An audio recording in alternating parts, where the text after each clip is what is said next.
Chapter 4377. Huan didn't say anything. She thought that he had probably made up his mind. She knew about the girl's background. Her family background was quite good, and she had entered the entertainment industry for fun. She was young and pretty, and her name seemed to be Su Lu. Chin Mo might be in a serious relationship. He had attended a cocktail party with the girl last night. She had seen it on the entertainment news. They looked very compatible when they stood together. Huan looked down and bit her sandwich. Chin Mo stared at her for a while and said softly, "Did you cry?" She pursed her lips.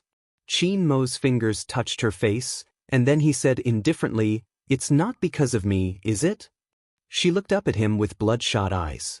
After a while, she smiled and said, "If it's inconvenient for you to have a girlfriend, then you don't have to come. I can take care of Huan." Huan had gone upstairs to get her school bag, so she couldn't hear her parents' discussion. Chin Mo looked at Huan quietly. He had actually just eaten a little and had lost his appetite. He put down the knife and fork in his hand, wiped his lips with a napkin and leaned back. "Huan, do you know that you've been acting like you're about to leave in this marriage?" Huan sneered, "We're not married anymore, Chin Mo. You're the one who has a girlfriend and wants to go on a blind date now. Can you stop picking on me and admit that it's hard for you to find a new partner?" He looked at her for a moment and sneered, "It seems like you know me very well." "Same here." Huan's voice became colder. "There's no meaning in this. So I don't have to come over, and Huan doesn't need me anymore, right?" He wasn't angry. Chapter 475. Chapter 475. Chapter 4378. After saying that, Huan was ready to go upstairs to pick up Huan. But Huan stood at the stairs in a daze. She heard the whole quarrel between her parents. The little girl's face tightened. Huan was stunned for a moment and wanted to explain, but Huan whispered, "Daddy, I want to be with Mommy." Chin Mo's throat tightened. Huan said again, "Daddy is loved by many people, but Mommy is alone." Huan couldn't believe that Huan would choose her, because she was not very good at taking care of Huan. She couldn't cook, she would catch a cold when she helped Huan take a bath, and she would forget to pick her up from school. But Huan was still willing to be with her. Huan picked up Huan without saying anything. She just put her face against hers and kissed her again. "Mommy will take you to school." Huan was held and looked at Chin Mo with a baby's eyes. It was a very different feeling. As a father, he was also a dog in his heart. The little princess whom he had doted on for so many years suddenly did not recognize him. But he was also very good-tempered. He took Huan's little school bag and helped to put it in the car. When Huan sat on the children's chair, he bent down and kissed her little face. "Daddy will not remarry." After saying that, he straightened up and looked at Huan, not knowing whether intentionally or not. Huan got in the car and pretended not to see it. She reminded him, "Close the door." Chin Mo closed the door and walked to her side. He wanted to say something about the perfume last night, but Huan had already driven the car away. She left him with a lot of car smoke. Chin Mo stood there and lit a cigarette. Auntie Lan came over and looked at his depressed face. She sighed and said, "You only have her in your heart. Why do you have to pretend that you don't care?" Chin Mo looked at Auntie Lan and said, "Huan is too stubborn." Auntie Lan's eyes were strange. "If you can't stand it, find a docile one and bring her home. Maybe you will treasure her very much." After saying that, Auntie Lan went back to the villa, and Chin Mo found that he was teased by Auntie Lan. He stamped out the cigarette in his hand and let out a long breath. Little Su was used to annoy Huan, and Huan was indeed annoyed. However, she sadly realized that he was not indispensable to her. She was prepared to leave at any time. So, Chin Mo was even more depressed. On the other side, Huan was driving. Little Huan did not say a word in the back. Huan was afraid that little Huan would be traumatized. After all, she and Chin Mo had argued quite fiercely just now. Huan cleared her throat. "Huan, let's stay at Mom's apartment tonight, okay?" The apartment was half an hour shorter than the villa to send her to school. Huan could also sleep a little longer. She was a child, and it was the time for her to grow. To her surprise, Yi Huan agreed without hesitation. What Yi Huan didn't know was that Yi Huan was willing to be with her because she was sure that her father was a bootlicker and couldn't bear to leave her mother. She used to follow her father, but now she wanted to look after her mother. Her mother was so beautiful. She would run away if she didn't look after her. As little Yi Huan thought about it, her expression became even more determined. When Yi Huan sent Yi Huan to school, Yi Huan's teacher happened to be on duty. She had never seen Yi Huan before, but she often saw Qin Mo send his children to school. The teacher naturally admired President Qin's appearance and background. She also heard that President Qin's wife was abroad all year round and didn't come home, so they didn't have a good relationship. Chapter 4379. Hence, it was normal for a young female teacher to have some thoughts. She would usually bring some snacks for Yi Huan to win Qin Mo's favor, but Qin Mo never noticed it. He just took it as the teacher's good intentions. Today, Yi Huan was sending Yi Huan off. It was the teacher's first time seeing Yi Huan. She didn't know Yi Huan and didn't expect that Yi Huan was Yi Huan's mother because Yi Huan was very young. Yi Huan jumped down from Yi Huan's hand and ran over. "Hello, Ms. Dai." The teacher with the surname Dai smiled. "Hey, go on in. Today's dress is really pretty." Qin Yi Huan skipped a few times and waved at Yi Huan. "Goodbye, Mummy." Ms. Dai's face froze. She looked at Yi Huan and asked, "Are you Huan's mother?" She almost lost her composure when she asked. Yi Huan already knew that Qin Mo was a flirt, so she didn't mind. She just smiled faintly. "Yes, I am Yi Huan's mother." Ms. Dai's gaze was a little complicated. She didn't expect Yi Huan to be so young. She looked like a high school girl, especially with her black hair that reached her shoulders. She was also very skinny. She didn't look like a woman who had given birth to a child. Yi Huan understood after she looked at her. She just smiled and opened the car door. Ms. Dai realized that it was a car that cost tens of millions. Her gaze became even more lustful. Yi Huan didn't care too much. If she cared about this, she wouldn't have to work and watch over Qin Mo all day. Moreover, they had broken up, so they didn't have to have a Cold War anymore. She drove to her own studio and was surprised to see Rongyu there. Yi Huan pushed the door open and entered. "Why are you here?" Rongyu smiled. "I talked to Kang Qiao about something, so I came over to take a look." Yi Huan gestured for him to sit on the sofa. She went over to Rongyu after dealing with some matters. They sat face to face.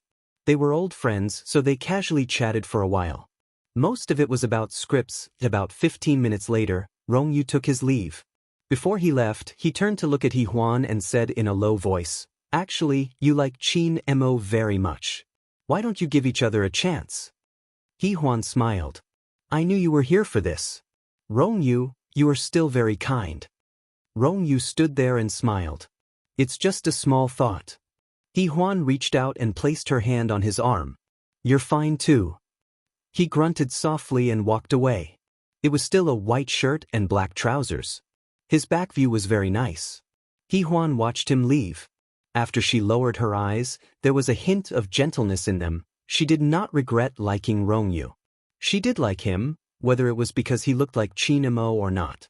In short, it was a beautiful youth. Unlike a certain man who was still so awkward at his age. Yi Huan started to deal with her own matters again. Twin would be released at the end of the year, and it was in the Spring Festival slot. Because of her and Kang Qiao, the cinema would still give them some face. It wouldn't be a problem to get them to 30% of the screenings. Now that the finished film was out and was sent to the Berlin Film Festival for competition, Yi Huan was the symbol of winning an award. She also had a feeling that Kang Qiao would reach the peak this time. Her work later was mainly publicity. She was a little busy, and sometimes she had to go on business trips. When the film was released, there would be roadshows.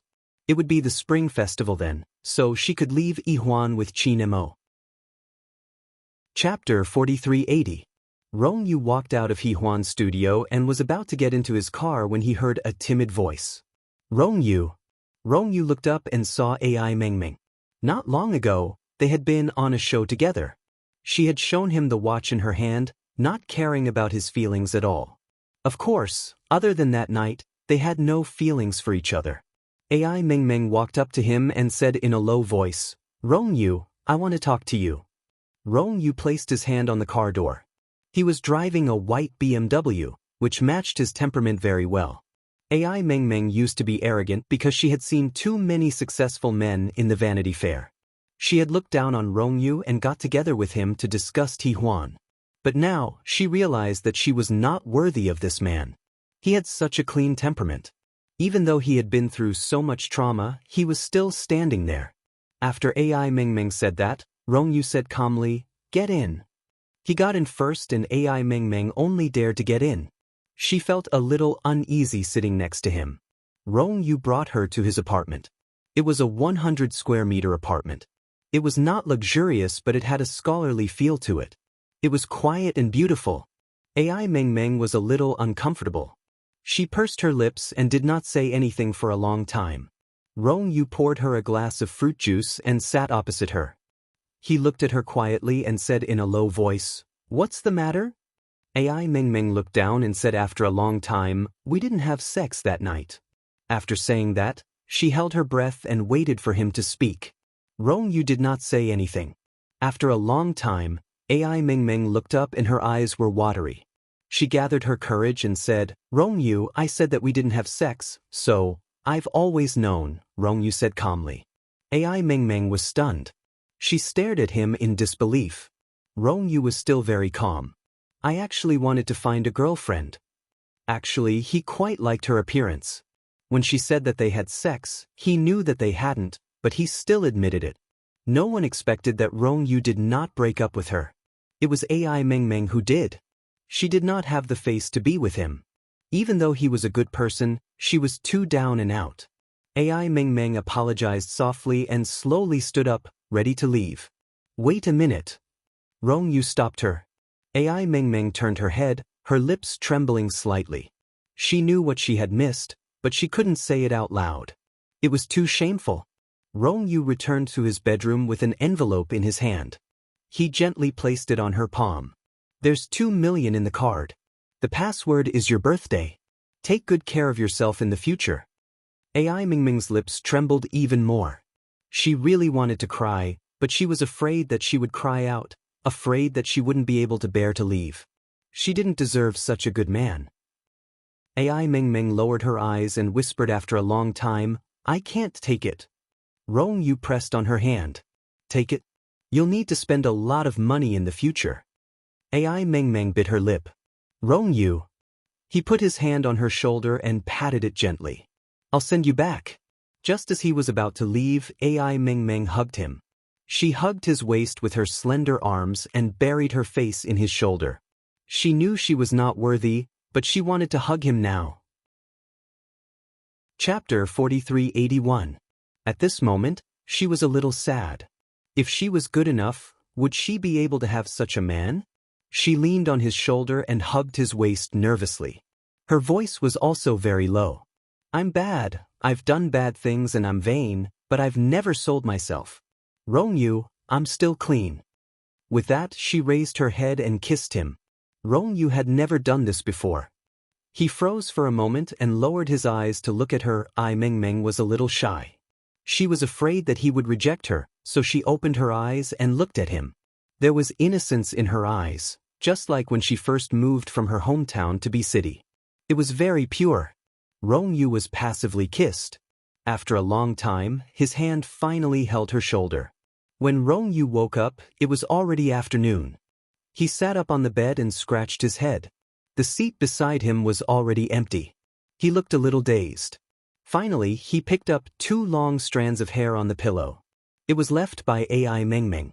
Rong Yu put it under the light for a long time and looked at it. Then, he saw that the card he gave her was lying quietly on the bedside table. Rong Yu took the phone and called her cell phone, but it was switched off. He called a few more times, but it was switched off every time. At night, it was still switched off. After a few days, he was sure that she had given up on this number so that he wouldn't be able to find her. Later on, Rong Yu never had a girlfriend. He remembered that morning with AI Meng Meng. It was her first time all the way until the afternoon. He also didn't know if he was waiting for her when he was single all the time. He tried to look for her. He went to the places she lived and went to the places she used to go. Sometimes he would even see a similar figure on the streets, but it was never her. Ai Meng Meng seemed to have disappeared from this world. Rong Yu learned to drink and smoke. It wasn't until he was admitted to the hospital that he decided to quit. He Huan brought Yi Huan to visit him. Looking at him, she asked, "Rong Yu?" Rong Yu looked at her and smiled faintly. "I'm fine." He waved at Yi Huan. "Little girl." Yi Huan also liked him a lot because Uncle Rong Yu was very handsome.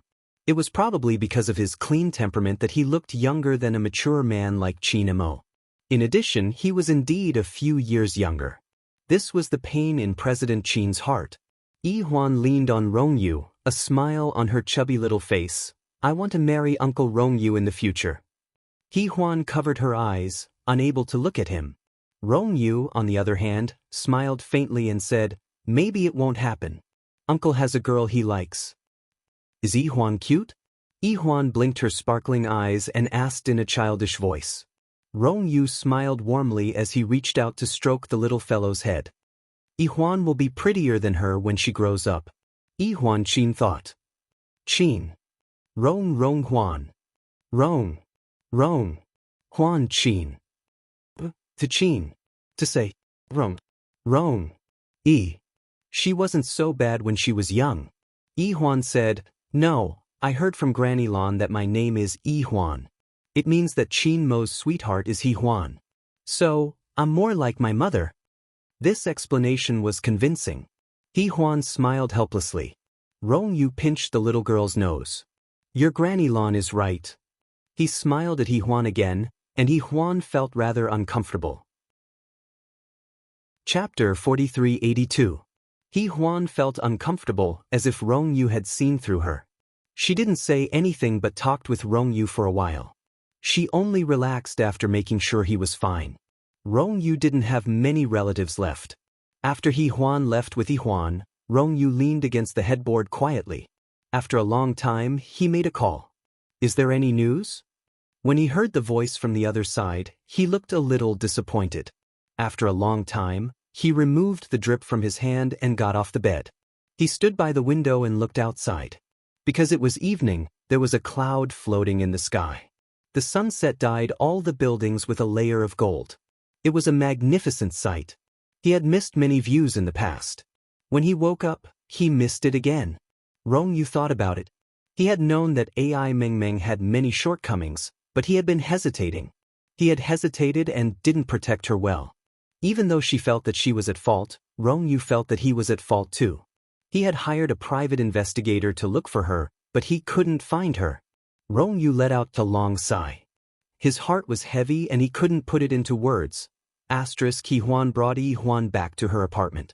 Auntie Lan didn't know and didn't follow them. When Qin Mo returned to the villa at night, he saw Auntie Lan watching TV in the living room. Qin Mo put down his coat. Yi Huan and Yi Huan didn't come back? He didn't see Yi Huan's car outside. Auntie Lan glanced at him and sighed. "She's staying in the apartment." Then she stood up. "You've grown up and don't need me anymore." Qin Mo found it funny. He had to comfort the old lady first after his wife ran away. He put his arm around Auntie Lan and said a few nice words to her before the old lady finally calmed down. Qin Mo went upstairs to take a shower. After dinner, he pulled Auntie Lan to her room. "I'll send you to Yi Huan's now." "Her apartment is quite big," Qin Mo said. Auntie Lan looked at him. "Don't worry. Yi Huan has found an auntie. I'll go back to Chiu Garden tomorrow." Qin Mo put his hands in his pockets and didn't say anything for a long time. He didn't know what to say. It felt empty. Yi Huan had arranged everything well, and Yi Huan was also willing to follow her. It seemed that there was nothing left for him to do. Qin Mo was a little annoyed. He stood upright in the living room for a long time before he went to eat. After dinner, he lay in the master bedroom. Since Yi Huan was not there, this was actually her house. He lay there for the whole night and didn't sleep much. He tossed and turned. Finally, he got up and stood by the window to smoke a few cigarettes. After midnight, he got up and drove away. Aunt Lan was picked up by the chauffeur the next day.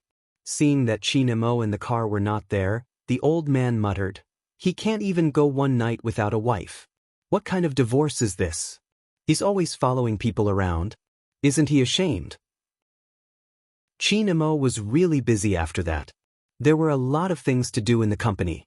He signed a few projects and secured a few international endorsements.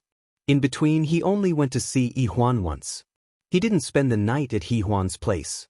She wouldn't welcome him anyway. After he was done, he thought of something. It was the female lead of Don't Tell Her. King Entertainment's latest announcement came out. The female lead of the movie was Su Ilio. She quickly became a trending topic. She was an actress who had attended a few dinners with Chin Mo. She came from a wealthy family and was considered a family friend of the Chin family. Chapter 4383. All of a sudden, Su Ilio became a hot topic and was frequently mentioned together with Chin Mo. Yi Huan also saw the Weibo post but did not say anything, nor did she contact Chin Mo. King Entertainment did not have any PR either, so Su Ilio was treated much better than Ai Mengmeng. Naturally, Yi Huan knew what to do. She lived her life calmly and Yi Huan followed her. After about 2 months, she had gotten used to taking care of Yi Huan. There was an auntie at home, and if there was anything, she could ask her mother to take care of Yi Huan. In short, she could take good care of Yi Huan. In these 2 months, Yi Huan calculated that she and Chin Mo had only met about 3 or 4 times. When he came to take Yi Huan home for the weekend, they did not meet. Occasionally, she would see him with beauties in his car. Yi Huan thought that they should be in the past now. 2 months later, Twin won an award in Berlin, and Yi Huan led the cast to shine on the red carpet of the Berlin Film Festival. That day, she wore a green silk gown with fair skin and dazzling black hair. She was on the front page of the foreign media for 3 days. Weibo was also trending that day. It was all photos of Yi Huan, Kong Qiao, and Rongyu. But in Berlin, something unexpected happened. In front of the exhibition stage, due to a sudden gust of wind, a shelf fell towards Yi Huan. Rongyu was the first to notice it and pushed her away at the critical moment. However, his shoulder was hit and he was sent to the hospital with a fractured bone. This news was on the front page again. Yi Huan and Rongyu's short relationship was dug up. The hero saved the damsel in distress and reconciled. Yi Huan divorced because of Rongyu, etc. The news was magnified by the media and reported endlessly. Yi Huan's private life suddenly became more eye-catching than a celebrity. She was overseas and did not go to PR, nor did she want to. Rongyu was seriously injured. After staying in Berlin for 3 days, he chose to return to China for treatment. At the airport, he was naturally photographed by the reporters again. Yi Huan followed the medical team to send Chin Mo to the hospital.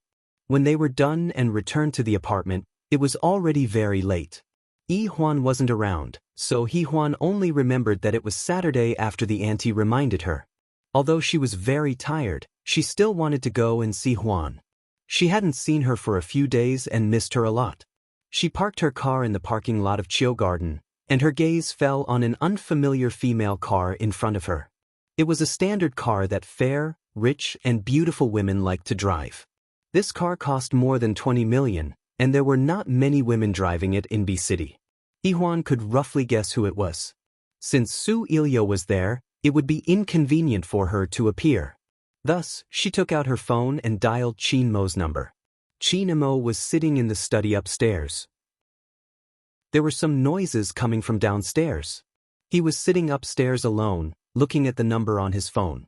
It was Yi Huan. She was finally back. His voice was very calm. "You're back. I'm here to pick up Yi Huan." Yi Huan's voice was very soft. "Can you send her out?" Chin Mo's voice was very calm. "Today is the weekend. She's usually at your place. Shouldn't she be here with me today?" Yi Huan's gaze fell on the female car. After a moment of silence, she said, "Then I'll pick her up tomorrow night." Just as she finished speaking and hung up, Chin Mo appeared beside her car and knocked on her window with his finger. Yi Huan lowered the window and looked at him quietly. Chapter 4384. Chin Mo said calmly, "Let's have dinner together. It's Yi Huan's 5th birthday today." Yi Huan was stunned for a moment before she remembered. But she soon realized why he invited Su Ilio to Yi-Hwan's birthday. She sat in the car, her fingers gripping the steering wheel a little too tightly. Chinemo said calmly, "Miss Su is a guest invited by my mother." She didn't know if this was an explanation, but Yi-Hwan knew that whether it was him or his mother who invited her, it was inappropriate for her to appear. Yi-Hwan still refused and said with a faint smile, "I'll pick her up tomorrow." She wanted to start the car, but Chinemo reached out to stop her. He was almost blocking the car. "Are you not going to attend Yi-Hwan's birthday? Or are you in a hurry to go to the hospital to take care of Rongyu?" Yi-Hwan was furious. She stared at Chinemo and said, "You are right."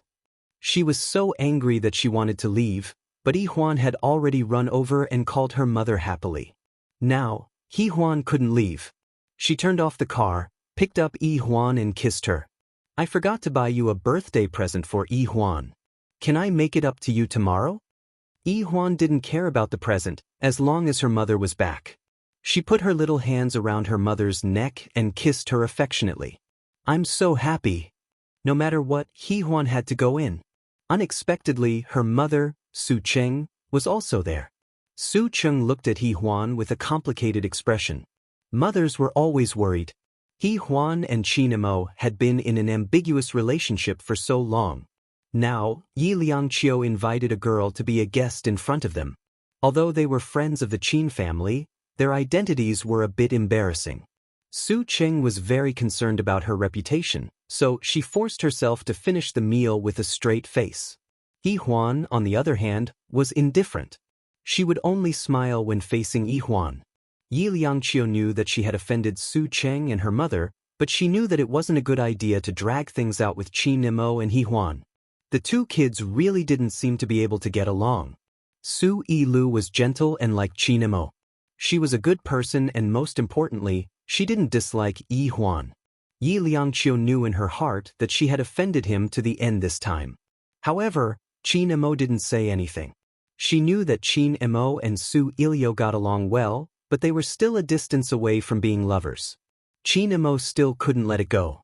Today, she wanted him to make a decision. Or rather, make a choice. He was a child of the Su family, and he couldn't be left hanging here forever. After the meal, Su Ilu left first. She didn't express anything to Chinemo, and Chinemo didn't take special care of her either. However, she was a special existence. It was hard to ignore her. Chinemo sent Su Ilu to the car. When he turned around, Su Cheng didn't look too good. Yi-Hwan also felt helpless. She said in a low voice, "Mom, let the driver take you home. I have something to talk to Chinemo about." Given Su Cheng's temper, she didn't want Yi-Hwan to stay. However, she still took a step back and sighed. "You've thought everything through." Yi-Hwan smiled faintly and didn't say anything. After Su Cheng left, Yi-Hwan said goodbye to Yi Liangqiu and went upstairs with Chinemo to the study. His computer was on, and on the screen was a photo of her, Lin Bolin, and Rongyu. Yi-Hwan's little face tightened. He was really bored. Chapter 4385. Chinemo went forward and closed the laptop. Then he looked at Yi-Hwan quietly. "What's the matter?" "I want custody of Yi-Hwan," Yi-Hwan said directly and then stared at Chinemo. Chinemo sat in the office chair and reached for a pack of cigarettes. He lit it up and took a puff before looking up. His gaze fell on Yi-Hwan's face. "Why? You're going to be with Miss Su, aren't you?" Yi-Hwan said indifferently. "Yi-Hwan will be redundant in the Qin family. You want to take care of her?" Chinemo didn't deny it. Yi-Hwan nodded. "Yes, I want to take care of her." Chinemo didn't say anything else and just smoked. After a long time, he said in a hoarse voice, "Don't even think about it. Yi-Hwan's custody will always be with the Qin family." Yi-Hwan looked at him and her lips trembled slightly. After a long time, she said in a low voice, "Chinemo, you can't bully people like this." "This was decided when we got divorced," Chinemo said coldly. Yi-Hwan clenched her fingers and swallowed her anger. "Aren't you going to be with someone else?" She even changed her arrogance from before. She said in a very low voice, "I'm begging you. You need an heir in the future and Yi-Hwan is a girl." Chinemo stared at her. "Sure, give birth to a boy to be my heir. You can take Yi Huan away. Yi Huan's face turned pale. She reached out and wanted to shake him off, but he caught her in the air. His expression was very ugly. Yi Huan, don't go too far. You're the one who's going too far. Yi Huan couldn't take it anymore and pulled her hand back with force. Qin Emo sat there and didn't move. Yi Huan pursed her lips and looked like she couldn't take it anymore. Qin Emo, from now on, we have nothing to do with each other. Her eyes turned red. A breakup should be dignified, but you're such a jerk. As she spoke, she couldn't help but cry. She didn't want to show weakness in front of him, so she bit her lip and turned to leave. Yi Huan was at Yi Liangqiu's place, so Yi Huan didn't know that Yi Huan had left. Qin Emo sat for a while before chasing after Yi Huan downstairs. When he went downstairs, Yi Huan was already in the car. Qin Emo opened the door and said, "Get out."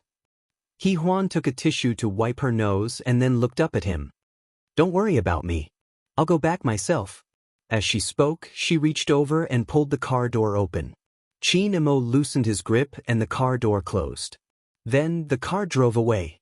Yi Huan was determined to leave not only because of the matter with Qin Emo, but also because of Yi Liangqiu's attitude.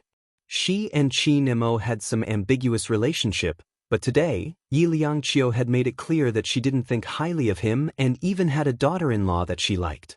No matter what, Yi Huan knew that it was no longer suitable for her to appear in the Qin family. No matter how inconvenient it was for Yi Huan, she couldn't appear. She also had her own pride. As she drove, she suddenly burst into tears. She admitted that she had a princess's temper, but who didn't? The phone in front of her rang again and again, but she didn't pick it up. She stopped at a red light and saw that it was from the hospital. Yi Huan picked it up. "Hello." A few seconds later, her expression changed and she immediately turned to the hospital. Rong Yu's situation was not good. It was so bad that Yi Huan didn't have time to mourn for her feelings. She had to rush to the hospital to sign the papers.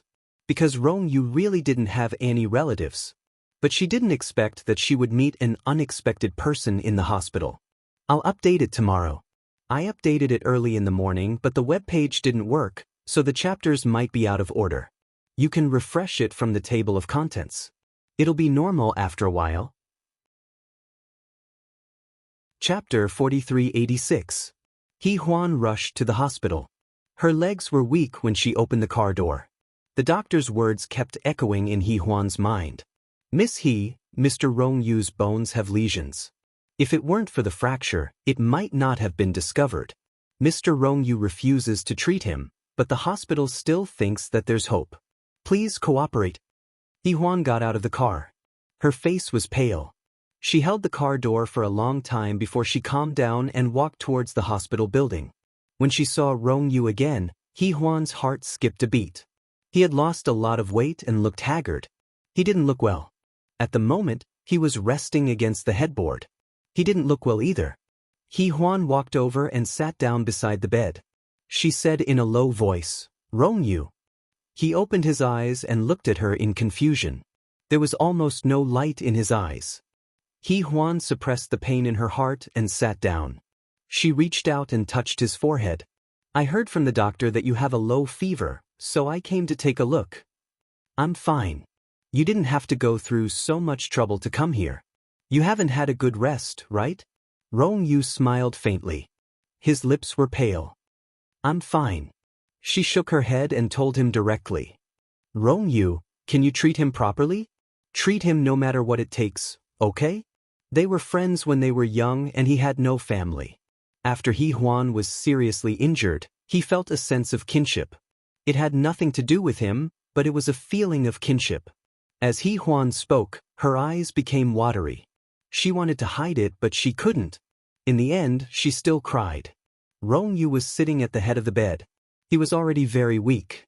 Seeing her like this, he pushed himself forward and wanted to reach out to wipe her tears. Yi Huan was stunned. Because she was too tired and too many things had happened today, she didn't have time to dodge. Rong Yu's hand touched her eyelashes. At this moment, Qin Emo pushed the door open. He saw Rong Yu's fingers on Yi Huan's face.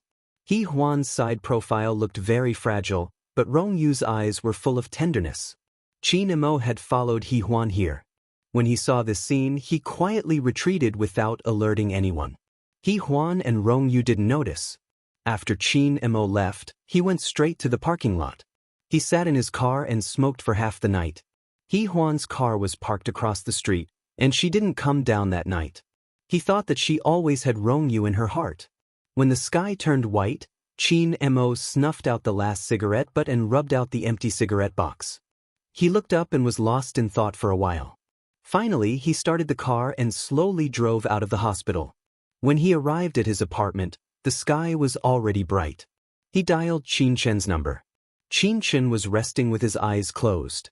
Lan Yu, that bastard, had gone crazy early in the morning. Just because his private flight was at 7 a.m., he dragged her up to accompany him at 4 a.m. She was really speechless. Qin Chen's phone rang. She picked it up and saw that it was from Qin Emo. Without thinking, she said, "Qin Emo, did you hurt He Huan again?" Qin Mo's voice was a little faint. "Do you remember Rong Yu?" Qin Chen put on a shirt and sat up, leaning against his head. "Yes, why?" "Take a look at his medical record. If you can help him, do so. I owe you a favor." When Qin Emo said this, his heart was as calm as still water. It seemed like he was willing to help He Huan. Chapter 4387. Qin Chen came back to her senses and scratched her hair. "Brother, isn't Rong Yu your rival in love? When did you become so magnanimous?" "Just do as I say. Why do you have so much to say?" Qin Emo said faintly and hung up the phone. Qin Chen looked at the phone and sighed. He was really a man who got hurt easily.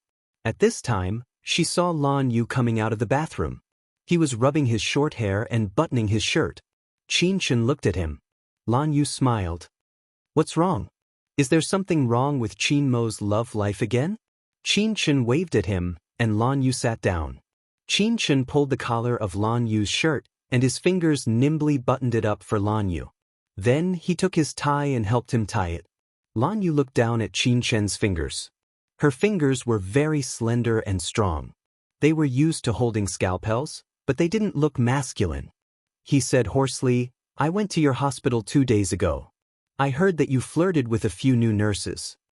As he spoke, he patted her lazily. Qin Chen knelt down from the quilt and hugged his neck. "Do you have a problem with that? Are you afraid that you will change your sexual orientation one day? What should I do?" Lan Yu said disapprovingly. Qin Chen chuckled. "Because they live together. There is a nurse who makes delicious milk buns." Lan Yu immediately knocked his wife's head. "You flirted with a girl for a bag of milk buns?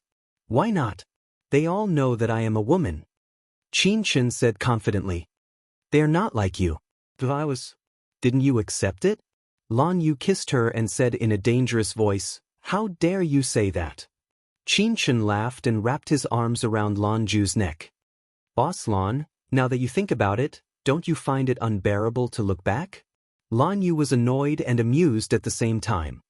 He reached out and knocked her on the head. "You're very proud, aren't you, Quack?" Qin Chen smiled, and Lan Yu's eyes were filled with tenderness. "If I had to do it again, I would still make the same choice." Qin Chen lazily leaned against the headboard and smiled. "Me too." Lan Yu leaned over and kissed her for a while. He murmured warmly, "I'll go first, okay?" Qin Chen nodded and watched him walk out of the bedroom with his suitcase.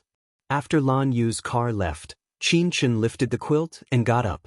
He brushed his teeth and washed his face. Then he went to take care of his ex-sister-in-law's ex-boyfriend. Well, it was a little strange. When Qin Chen arrived at the hospital, it was already 8:30. He took the milk buns from the nurse and went back to his office to enjoy them. Then he went to Rong Yu's attending doctor to learn about the situation. He took out the X-ray and looked at it seriously. Rong Yu's bones had lesions.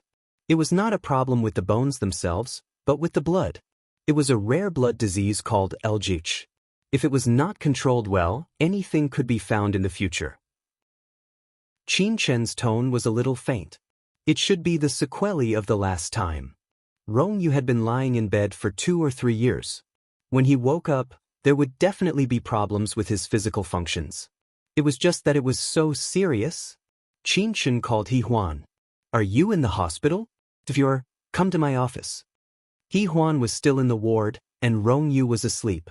She was a little surprised to receive a call from Qin Shen, but she also knew that Qin Shen was the best doctor, so she went over quickly.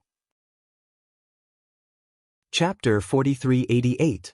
Qin Shen was making coffee. After so many years, her extravagant lifestyle had not changed at all. In fact, it seemed to be increasing. However, Lan Yu could afford it. Wild Sand Literature Network. After so many years, her appearance had not changed. She was young and handsome. When He Huan opened the door, Qin Shen said calmly, "There's breakfast over there. Let's talk after eating." He Huan could not eat. She did not look good either.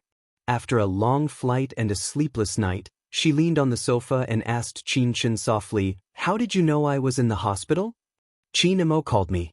Qin Shen said calmly, "He asked me to take a look at Rong Yu. I've already seen him. We'll talk about it later." Qin Shen knew that He Huan was Qin Mo's favorite. Although she was jealous now, she would not know about it in the future. Qin Shen also knew that his mother liked Su Ilio now. After all, it was because Qin Mo and He Huan kept delaying each other. His mother always hoped that Qin Mo could have a happy life. However, this would make the conflict between Qin Mo and He Huan worse. Qin Shen's thoughts were heavy. He brewed the coffee and poured 2 cups. He took the breakfast for He Huan and watched her eat it. Then he served the coffee. "You will need this now." He Huan thanked him quietly. Qin Shen thought for a while. Rong Yu's condition is not good. He needs to be hospitalized. Plus, he will not be cured after 1 chemotherapy session. He will need long-term observation. Most importantly, he needs someone to take care of him. He Huan looked down. I know. She thought that if she took care of Yi Huan, she would have less work in the future. Twin might be her last work. Rong Yu was her friend. She should take care of him. If it was in the past, she would care about whether Qin Mo was happy or not. But now, she did not need to. He Huan pursed her lips and took the coffee. She took a sip and said softly, "The possibility of a full recovery is small because the observation period is long." He Huan was silent for a while. "Can he get married and have children?"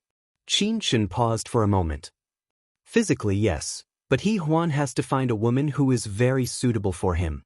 He Huan understood what she meant and didn't say anything else. She stared blankly at the steam rising from the coffee cup and didn't say anything for a while. After a long time, Qin Shen asked about Qin Mo. "What's going on between you and my brother?" "Nothing happened." He Huan's voice was full of exhaustion. "We divorced a long time ago. If we were suitable, things wouldn't have come to this." In Qin Shen's heart, there was an indescribable feeling. He sighed and said, "No one thought that you would come to this step today. It used to be so good." He Huan didn't say anything. Her mind was in a mess. She didn't have time to think about her relationship with Qin Mo, or rather, she didn't want to think about it. All she wanted now was to cure Rong Yu's illness. Or maybe it was because Rong Yu was the last memory she had with Qin Mo. It would be a lie to say that she didn't feel sad at all. But if they couldn't be together, they couldn't be together. She wasn't angry at him for taking care of Rong Yu. It was what she should do. He Huan closed her eyes and whispered, "Qin Shen, there are many things in a person other than themselves." Now, Yi Huan and her responsibility were in her world. Rong Yu got hurt because of her. It was nothing for her to take care of him. Chapter 4389. Qin Shen was also a little helpless, but since He Huan said so, she couldn't say anything else, so she could only let it go. After breakfast, she went to check on her patients. Everywhere she went, there were countless admiring eyes. She received 5 to 6 boxes of chocolates, which she gave to her secretary. If she could be like Qin Shen, who liked both men and women, it would be a waste of her life. After finishing her work, Qin Shen went to see Rong Yu. She still had a complicated feeling about Rong Yu. After all, He Huan had a subtle relationship with him. Moreover, He Huan was taking care of Rong Yu now. She didn't believe that her brother wouldn't have any feelings for her. Qin Shen drew a few tubes of blood and asked the nurse to push Rong Yu to the CT room for photos. She spent the whole morning studying the plan. He Huan didn't go back but waited in her office. Qin Chun couldn't stand it anymore. She looked up and said, "Go to my office and sleep for a while. I'll tell you." He Huan thought about it and listened to her. She went to the office. When she woke up, it was already 1 o'clock in the afternoon. She immediately sat up. Qin Chun put his hands in front of him, leaned against the door and looked at her. "He Huan, you are too nervous." He Huan looked at her and said in a hoarse voice, "How is Rong Yu's condition? Come and eat. Let's talk while we eat." Qin Chun smiled. "He Huan, it's not as difficult as you think." He Huan got up and washed her face. Then she went to the office and ate with Qin Chun. Qin Chun ate a few mouthfuls and looked at He Huan. "He can be treated conservatively now. If it doesn't work, we'll have to change his bone marrow. It's hard to say. It depends on his will to live. No one can replace him." He Huan looked down. "I know. Can the bone marrow be found? What if, yes?" Qin Chun admitted that she was exaggerating, but there was always a possibility. Now that she said that, He Huan was relieved. Because she had rested, she felt much better. She planned to visit Rong Yu and then return to her studio to deal with the final matters. In a month's time, Twin would premiere in China. She went to see Rong Yu. Rong Yu was in good condition, and with Qin Chun taking care of him, He Huan was not worried. She left and went to the parking lot on the first floor. Just as she was about to get into her car, she suddenly saw a very thin and small figure that looked somewhat familiar. He Huan closed the car door and took a few steps forward. Then she saw Ai Mengmeng. Ai Mengmeng stood there timidly. She only dared to walk over when He Huan looked at her. "Director He, why are you here?" He Huan asked calmly. She knew a little about Rong Yu and Ai Mengmeng. Actually, it wasn't Rong Yu who told her. It was because she saw Rong Yu reading a magazine one day. The cover of the magazine was Ai Mengmeng, and the magazine was a little old. He Huan was also an experienced person, so how could he not understand? However, she didn't say anything. She just looked at Ai Mengmeng and asked, "You know about Rong Yu's illness, right?" Ai Mengmeng bit her lip. "I want to take care of him." He Huan's expression was very gentle. "Take care of you means," Ai Mengmeng took a deep breath. "I like him. If he was fine, I wouldn't think I was worthy. But now that he's sick, I feel that I should take care of him." He Huan looked down. "That's not my business. You should ask Rong Yu." Chapter 4390. He Huan looked down. "I don't care. You should ask Rong Yu." "Yes, thank you, Director He," Ai Mengmeng said in a low voice and turned to leave. He Huan stopped her. "Wait a minute." Ai Mengmeng turned back. He Huan said in a low voice, "You can ask me if you need any help." Ai Mengmeng's eyes were watery. She couldn't describe the feeling. She grunted in agreement and left. On the other hand, He Huan stood at the original spot for quite a while before driving away. She settled some matters in the studio and went to pick up Yi Huan in the afternoon. However, she bumped into Qi Nemo and Su Ilio at the school gate. They came to pick up Yi Huan together. It seemed that they wanted to get along with her. Yi Huan got out of the car and walked to Qi Nemo. "I want to talk to Yi Huan alone." Qi Nemo didn't say anything. Yi Huan walked over, hugged and kissed Yi Huan. "Uncle Rong Yu is sick. I need to take care of him.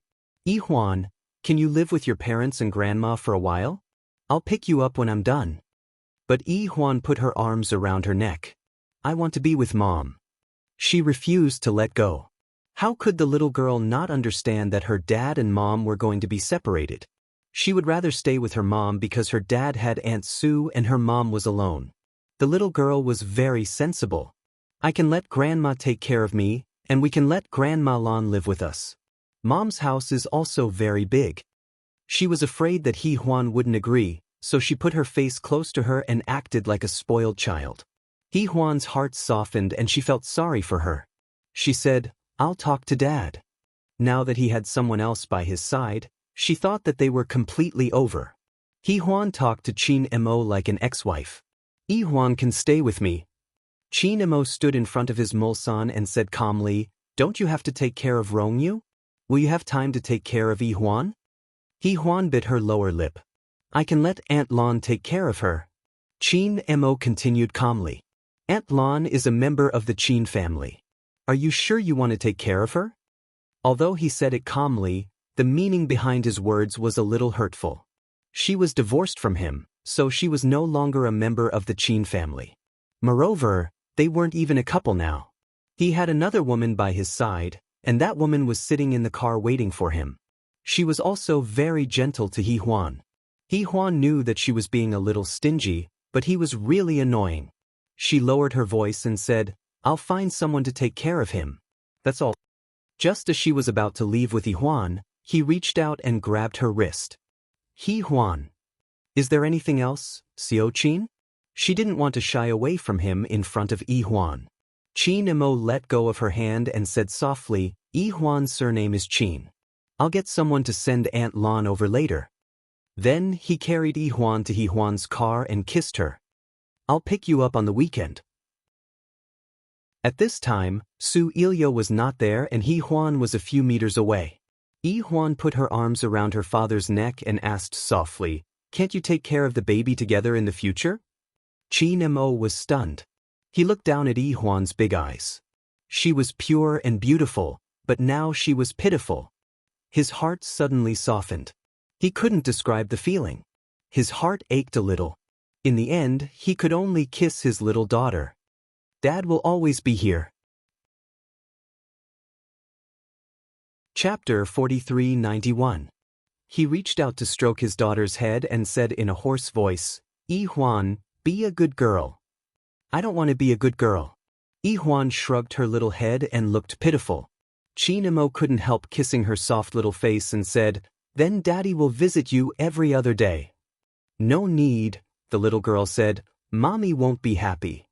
Qin Mo felt very upset in his heart. At this time, He Huan happened to come over. He straightened up and closed the car door. He said calmly, Take good care of her. I'll ask the driver to send her clothes to your place. He Huan nodded and got into the car.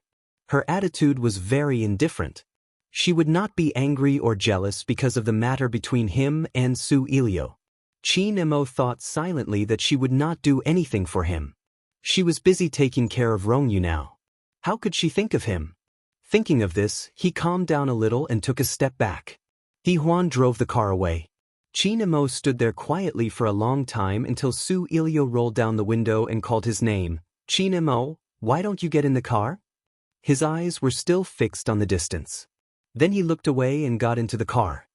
He looked at Su Ilio and said, I'll take you back to the company. Her lips moved, but in the end she said nothing. He Huan went to the hospital again after settling the little girl down. It was already nightfall. When He Huan got out of the car, she remembered that she had not eaten anything today. She thought that she would eat later when she got back. She went to the hospital to see Rongyu and found out that Ai Mengmeng did not come because Rongyu looked very normal. He Huan and Qinshan talked for a while. After thinking for a while, she said to Rongyu, I saw Ai Mengmeng during the day. She said she wanted to take care of you. Before she could finish her sentence, Rongyu sat up and stared at He Huan. She's here. He Huan nodded and said, I don't know where she got the news, but she will come. It depends on whether you are willing or not. Rongyu knew his legs and was a little hesitant. He Huan stared at him for a long time before saying in a low voice, Actually, it's nothing. I asked Qinshan, and he said that he can have a baby. Moreover, he will cure you. Rongyu lay down quietly and said, I need to think about it. He Huan smiled and said, Didn't you come to see her before? Rongyu looked at her and did not say a word. He Huan whispered, I know. She patted Rongyu's shoulder and said, I will come back. Just as he finished speaking, he felt a wave of dizziness, and his head swayed twice. Rongyu immediately went to pick her up, no longer caring about the difference between men and women. At this moment, Qinshan came over. There was originally some misunderstanding. Rongyu's voice was very low. She fainted. Qinshan immediately came over and looked at He Huan's pale face. Qinshan was a doctor as well as a woman. She immediately realized what was going on. She picked He Huan up and walked out of the door like a boyfriend. Rongyu wanted to get out of bed, but Qinshan said, Wait here for news. Rongyu clenched his fists and loosened them. He felt that something terrible had happened. He Huan woke up in less than 10 minutes. She opened her eyes and looked at the doctor in front of her. His face was familiar. Unconsciously, she softly called out, "Ching." Qin Chen was wearing a surgical gown. He held her hand and comforted her gently. "Huan Huan, relax. It won't hurt much." She only called he Huan Huan Huan when she was young because she was small and always followed Qin Mo. Later, when she became her sister-in-law, Qin Chen never called her that. Chapter 4392. He Huan raised her head and looked at Qin Chen. In his eyes, which were similar to Qin Mo's, she saw heartache. And this heartache stung her. He Huan had given birth before. Almost immediately, she had a premonition. Although she had received regional anesthesia, her female instincts told her that something had happened to her. She was pregnant and the child was being lost. He Huan's eyes were wide open. There was an unprecedented emptiness in them. If she could, she remembered that she didn't want to lose it. Her body was losing something, but something seemed to be stirring. She gripped the bedsheets tightly and tears slid down the corners of her tightly closed eyes. Qin Chen couldn't bear to see her like this. He said in a low voice, "It's okay, Huan Huan." Qin Chen had done the surgery himself and tried to do the best he could. She didn't dare to imagine Qin Mo's reaction and how they would go on. Qin Mo definitely didn't like Su Ilio. If he did, it was probably because he wanted to tell his mother. But who could say for sure when it came to feelings? The surgery ended in about an hour with the least amount of pain. After it was over, Qin Chen carried He Huan carefully to the bed and sent her to the VIP room. He Huan fell asleep from exhaustion and sadness. Qin Chen took out his phone and called Qin Mo. It didn't go through. She was a little angry and called Secretary He. Secretary He picked up. "Dr. Qin, are you looking for President Qin? President Qin is holding a press conference." "What's so important that he won't pick up my call?" Qin Chen was a little annoyed. "Get Qin Mo to come and answer the phone immediately." Secretary He was still a little troubled. President Qin is holding a press conference and might announce the engagement. Also, he gave the copyright of Mr. Rong's script to Miss Su, maybe. Qin Chen's voice turned cold. "No matter what he announces, go in and tell him immediately that his ex-wife miscarried and is now lying in the hospital. If he continues to act like this, I won't be able to help him. Tell him that his ex-wife is talented and beautiful. Even if she had a child and got divorced, many men would still want her." Secretary He was trembling with fear at that moment. He Huan had a miscarriage. Previously, she also felt that the public relations department was a little unreliable. They had to rely on President Qin's personal feelings. However, after the proposal was made, President Qin didn't seem to have any intention to refute it. It was as if he had acquiesced. At this moment, Secretary He knew the gravity of the situation. It was a gamble. She opened the door to the conference room. Qin Mo and Su Ilio were sitting together amidst a sea of reporters. Beside them were the higher-ups of King Entertainment. And they were talking about the copyright, and they had even finished. Secretary He's heart skipped a beat. Hearing the MC's passionate voice expressing President Qin's special concern for Miss Su, she hurriedly walked over and whispered a few words into Qin Mo's ear. Qin Mo's expression immediately turned solemn. He stood up and walked towards the door. After taking a few steps, he paused and stood there. Looking at the reporters in the conference room, he told the security director to delete all the photos in their hands and stop them from writing nonsense. The crowd was in an uproar. This was too domineering. It was almost unreasonable. While the security director was stunned, Su Ilio had already understood Qin Mo's choice. She flipped her hair and smiled bitterly. In the past, she had heard people say how much Qin Mo loved He Huan. She didn't really believe it, but now she really believed it. Indeed, he loved her very much. Chapter 4393. The scene was in a deadlock. Qin Mo couldn't care less. He left the conference room and drove to the hospital. It was already an hour later when he arrived at Xingyuan Hospital. Qin Chen was watching He Huan. When he saw Qin Mo coming, he immediately came over and said in a low voice, "Brother." Qin Mo walked past her and stood in front of He Huan's bed. He Huan's face was pale, and she didn't look well. Qin Mo whispered, "Is it because the child is gone?" Qin Chen walked to his side, put a hand on his shoulder, and gently stroked him. "You will have children in the future. She won't forgive me." Qin Mo murmured, "We haven't been on good terms recently. I was angry with her, so I deliberately used Su Ilio to annoy her. I never thought that He Huan would be pregnant." Qin Chen couldn't help but say, "Brother, don't you know if He Huan will be pregnant?" Qin Mo closed his eyes, and when he opened them again, they were full of pain. He sat on the edge of the bed, gently stroked He Huan's face, and said in a hoarse voice, "Huan Huan." He Huan's eyes were still closed, but her long eyelashes trembled slightly. So he knew that she was actually awake. His fingers gently stroked her eyelashes, like a small brush in his palm. He said in a low voice, "I know you're awake. Open your eyes, okay?" He Huan didn't move. She just lay there quietly, but she couldn't help but shed tears. Qin Mo couldn't bear to see that, so he reached out to wipe her tears, but new tears came out again. In the end, he lowered his head and kissed them. After a few times, He Huan finally couldn't help but turn her face away, unwilling to be entangled with him anymore. Qin Mo's fingers gently stroked her face, and his voice was hoarse. "Huan Huan, I want to rest." He Huan closed her eyes, and tears fell from the corners of her eyes again. Qin Mo couldn't bear to see that. He sat next to her and said in a gentle and hoarse voice, "I won't disturb you. I'll stay here." Now that he had calmed down, he got up and glanced at Qin Chen, gesturing for him to go out together. Qin Chen followed him out to her office.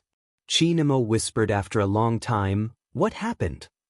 "I happened to see He Huan fainting and then I found out that she went into shock because of blood loss." "Brother," Qin Chen said as he put his hand on Qin Mo's shoulder and hugged him. "You're still young." She didn't know how to comfort him, so she could only say a few words. Qin Mo stood alone in her office for a while, smoked a cigarette, and then went to He Huan's ward. He Huan, on the other hand, sat up with a pale face. The two nurses helplessly persuaded her to lie down and rest. But she just sat there in a daze, her fingers on her belly, her eyes empty. There used to be a child here, but she didn't know when she lost it. She didn't even know if it was a boy or a girl. Thinking of this, she felt a sharp pain in her heart. She looked up at Qin Mo. Qin Mo's Adam's apple moved a little, and he walked over and said in a hoarse voice, "Lie down and rest." "I want to go home," He Huan murmured weakly with her face on the headboard, as if she was talking to herself. Qin Mo's heart ached. "I'll take you home in 2 days. You can live in an apartment or a villa." He Huan was in a daze. After a long time, she suddenly looked up at him and said in a hoarse voice, "I can't go back, Qin Mo. We can't go back either." Chapter 4394. With that said, she lowered her eyes and immersed herself in her own world. In the end, a child still separated them from each other. Qin Mo sat beside her, feeling a sense of helplessness that he had never felt before. He reached out, wanting to touch her, but he could not find a reason to. In the end, he could only retract his hand. He could not even say sorry. It was because of their falling out that they lost this child. He Huan was so upset that she eventually fell asleep. Qin Mo squatted beside her and gently caressed her brows. He felt that she was extremely delicate, but her eyelids were a little pink, probably because she had been crying. He Huan rarely cried, but she cried for so long, even in her dreams. When she woke up, it was already evening. The moment she woke up, her long eyelashes trembled and a teardrop stained her eyes. It was as though she had just woken up from a dream. After waking up, she sat there in a daze for a while before she felt a pain in her lower abdomen. It was not very intense, but it was a faint pain that felt as though a thin needle was piercing her heart. She sat up in a daze. Qin Mo came in from outside with a lunchbox in his hand. It was sent over by Auntie Lan from home. Auntie Lan had wanted to meet He Huan, but Qin Mo was afraid that it would make the two of them sad, so he said that they would talk after they left the hospital. He Huan wanted to stay in the hospital for a week, so he accompanied her. In reality, she only wanted to stay for 3 days, but he was worried and put down all his work to accompany her. At this moment, he looked at her sitting on the side of the bed. She sat there quietly and tears, one by one, rolled down her face. It was silent, but it was heart-wrenching. Chinemo looked at her quietly and walked over to put the food down before hugging her gently. "Cry if you want to." "Yeah, I'm here." Huan's face rested on his shoulder. She wanted to struggle, but he pressed down on her head to prevent her from moving. His voice was low and hoarse. "You don't even want to let me hug you?" She could not break free, and in the end she collapsed on his shoulder helplessly. Huan cried sadly. That kind of pain was hard to bear and forget, and it came at such an unbearable time. In the end, she cried as though she had fallen asleep, but she was actually very weak. Huan had always been healthy since he was young, but this time, it was obvious that his vitality was greatly damaged. Although she was weak, she still pushed Chinemo away and leaned against the headboard. "I don't need your care." Chinemo stood by the bed, looking hurt. "You don't need me anymore, or you don't love me anymore. Huan, tell me." Huan was still weak. She leaned against the headboard and smiled. "On the day of my accident, you gave Rong Yu's copyright to sue Elio. You were supposed to announce your engagement, right? Chinemo, one miscarriage really won't change anything. You can still go and please someone else. You can still announce it. I should thank you for not questioning who the child belongs to." Chinemo narrowed his eyes. The news of that day still spread. Chinmo's voice was heavy. "It's just a publicity stunt. I don't want to hear it from Chinemo. It has nothing to do with me. No matter what, this child is really not at the right time." She tilted her face to the other side and smiled bitterly. "Chinemo, you should go back.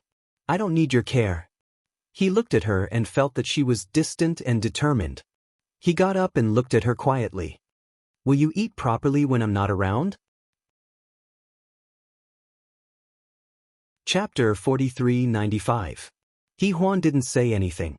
She was just immersed in her own sadness. Chinemo stood there quietly for a while before whispering, "I'll ask Qinchen to take care of you." As he spoke, he walked out. Huan was still sitting there without moving. When Qinchen came over, he saw that Huan had already gotten up from the bed and was standing by the window. He didn't know what she was looking at. "Huan." Qinchen called her and then walked over gently. He put one hand on her shoulder and let Huan lean on his shoulder. Although Qinchen was a girl, she was very tall and Huan was small, so they looked strangely compatible when they stood together. Chinemo stood outside the ward and watched quietly. There was an indescribable pain in his eyes. He was heartbroken to lose this child, but he was even more heartbroken for Huan. She was usually the most afraid of pain. She cried a lot when she gave birth to Huan, and now she had an abortion. He didn't dare to imagine how much pain she was in after the surgery. It hadn't been long, but she was already unwilling to stay in the hospital bed and by his side. The disgust in her eyes made his heart ache, but he couldn't bear to leave her side no matter how much it hurt. Chinemo took a few steps back and went to the corridor on the other side to smoke. He hadn't slept for the past 2 days, just staying by her side. At this time, he was also tired, so he needed to smoke a few cigarettes to calm himself down. In the ward, Huan leaned on Qinchen's shoulder. She was very weak and her body was in pain. But her heart was in even more pain. The loss of this child was more like the end of her and Chinemo. Actually, he didn't let her down. They were divorced, and having a relationship was consensual. No one had expected that she would have a child. She didn't want to be angry with him. Adults had to be responsible for their own decisions. Huan leaned on Qinchen for a long time before she whispered, "I'm hungry." Qinchen smiled and said, "I'll feed you." Huan wanted to refuse, but Qinchen put one hand on her shoulder and said, "I rarely coax people. Give me some face." As she spoke, she helped Huan to sit on the bed and started to feed her soup. The soup was made by Auntie Lan. It looked, smelled, and was warm. Huan's eyes were a little wet. She could tell that it was Auntie Lan's soup, but between her and Qinchen probably sensed her emotions and sighed. "My parents don't know yet, and Qinemo can't tell them." But Huan, Are you really not willing to forgive him? After this incident, she thought that Qin Mo probably wouldn't have Su Ilio or Wang Ilio anymore. He Huan probably wouldn't be able to handle these things anymore. However, He Huan probably wouldn't be with Qin Mo anymore. As she asked, He Huan looked at Qin Chen. After a while, she said in a low voice, Qin Chen, I don't want to see him. I don't know how to get along with him. I don't want to see him, and I don't know how to get along with him. She could only blame him for the scandal with Su Yilu on the day of her miscarriage. He had even given Rong Yu's script to Su Yilu. This was a huge blow to He Huan. It couldn't be considered forgiveness, but with so many things put together, there was no way to continue. He Huan knew that King Entertainment was trying their best to suppress the news that day. But without the photos, the reporters still had their mouths and hands. Hence, Weibo's trending topic didn't stop for a few days. Su Qing made a few calls. He Huan only said that she knew, but she didn't say anything about her miscarriage. Chapter 4396. Her parents were friends with Qin Mo's parents, and they were already unhappy because of her and Qin Mo. She didn't want it to worsen further, as it was really unnecessary. But what He Huan didn't know was that after she and Qin Mo broke up, their relationship was no longer broken. Qin Chen listened quietly. She could imagine her brother's tragic future. He really wouldn't die if he didn't court death. Qin Chen took the leftover food out. Qin Mo was at the door, and he glanced at the food in her hand. She ate. Qin Chen lowered his voice. Let's talk in my office. Qin Mo looked at her, but he still followed her. When they reached the office, Qin Chen closed the door and looked at his second brother. Qin Mo could be considered a genius, but he was defeated by He Huan. Actually, He Huan was very good, and they were really, Qin Chen said slowly, are you going to waste time with He Huan like this? Qin Mo didn't say anything. He just lit a cigarette, but Qin Chen snatched it away and pinched it. You don't eat or sleep. Do you want to go to heaven and get back your wife like this? Qin Mo closed his eyes slightly. I know what I'm doing. What are you talking about? Qin Chen cursed. Have you forgotten about your stomach problems? How are you going to take care of He Huan when it hurts? Qin Mo looked down at his sister, and after a long time, he said softly, I know. Qin Chen called the internal line and asked her little secretary to send food to Qin Mo. She ate with Qin Mo. After eating, Qin Chen stretched and yawned. I'm going to sleep for a while. You take care of your ex-wife. You only have yourself to blame for being hated. Qin Mo didn't say anything and went back to the ward. He Huan sat on the bed and looked out the window. No one knew what she was thinking. Qin Mo slowly walked over and reached out to touch her face. He Huan seemed to be frightened and immediately bounced away. She looked at him with a distant gaze. Qin Mo's voice was a little hoarse. Why don't you lie down? He Huan looked down. I want to sit for a while. Qin Mo just looked at her and didn't say anything for a long time. He just took a pillow and put it behind her to make her feel more comfortable. He then poured a glass of water for her and gently said, I'll help you refill it when it's cold. He Huan didn't say anything. He looked at her deeply again before going to the sofa to deal with his work. He opened his laptop for a long time but couldn't get into it.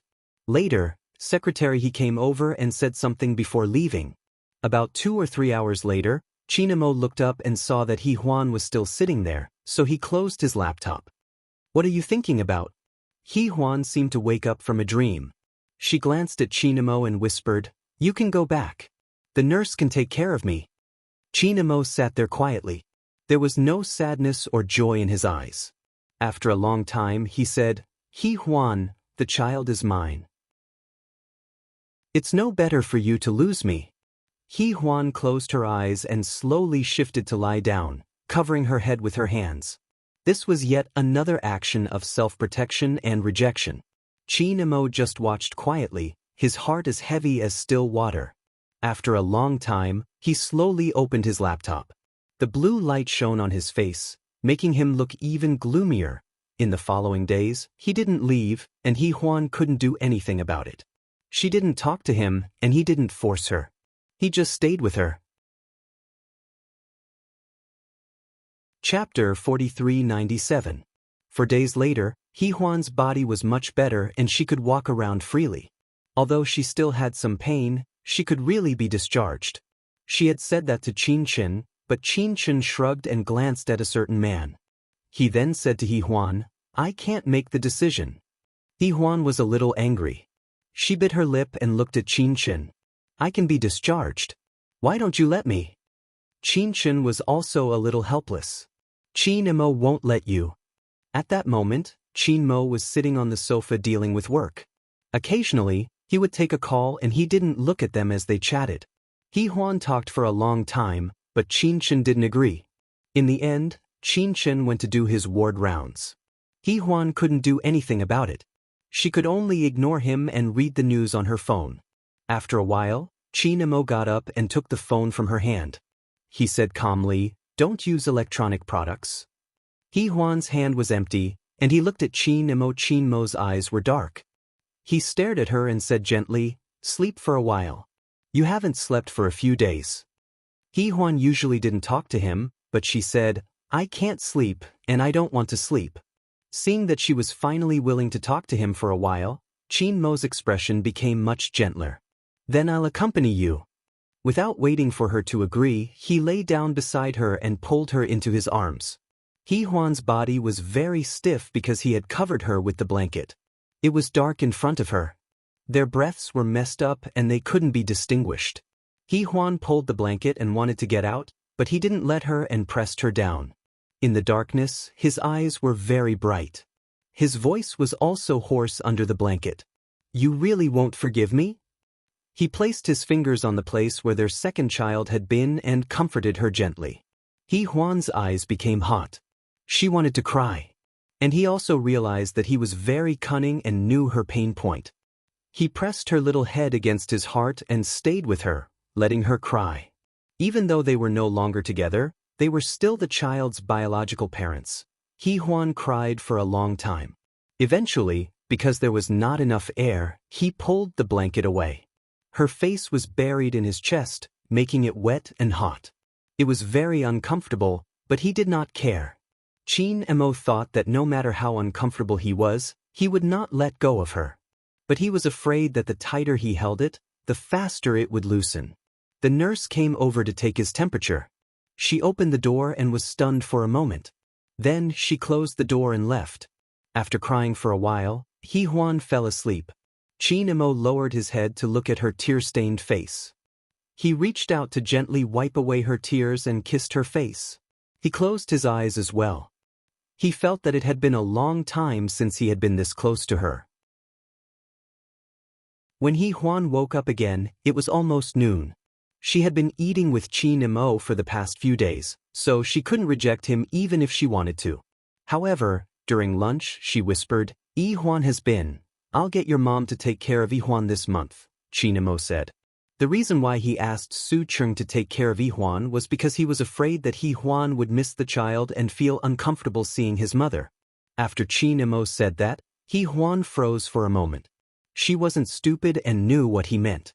He wanted to redeem himself. She said in a low voice, "Chin-mo, we've redeemed ourselves so many times. This time, I really don't want to continue. I don't have the courage to do it anymore." Their love was already very painful. Chapter 4398. Chin-mo stared at her and frowned, but he didn't say anything. There was silence between them. After a long while, he said in a low voice, "It's not up to you to decide whether to continue or not."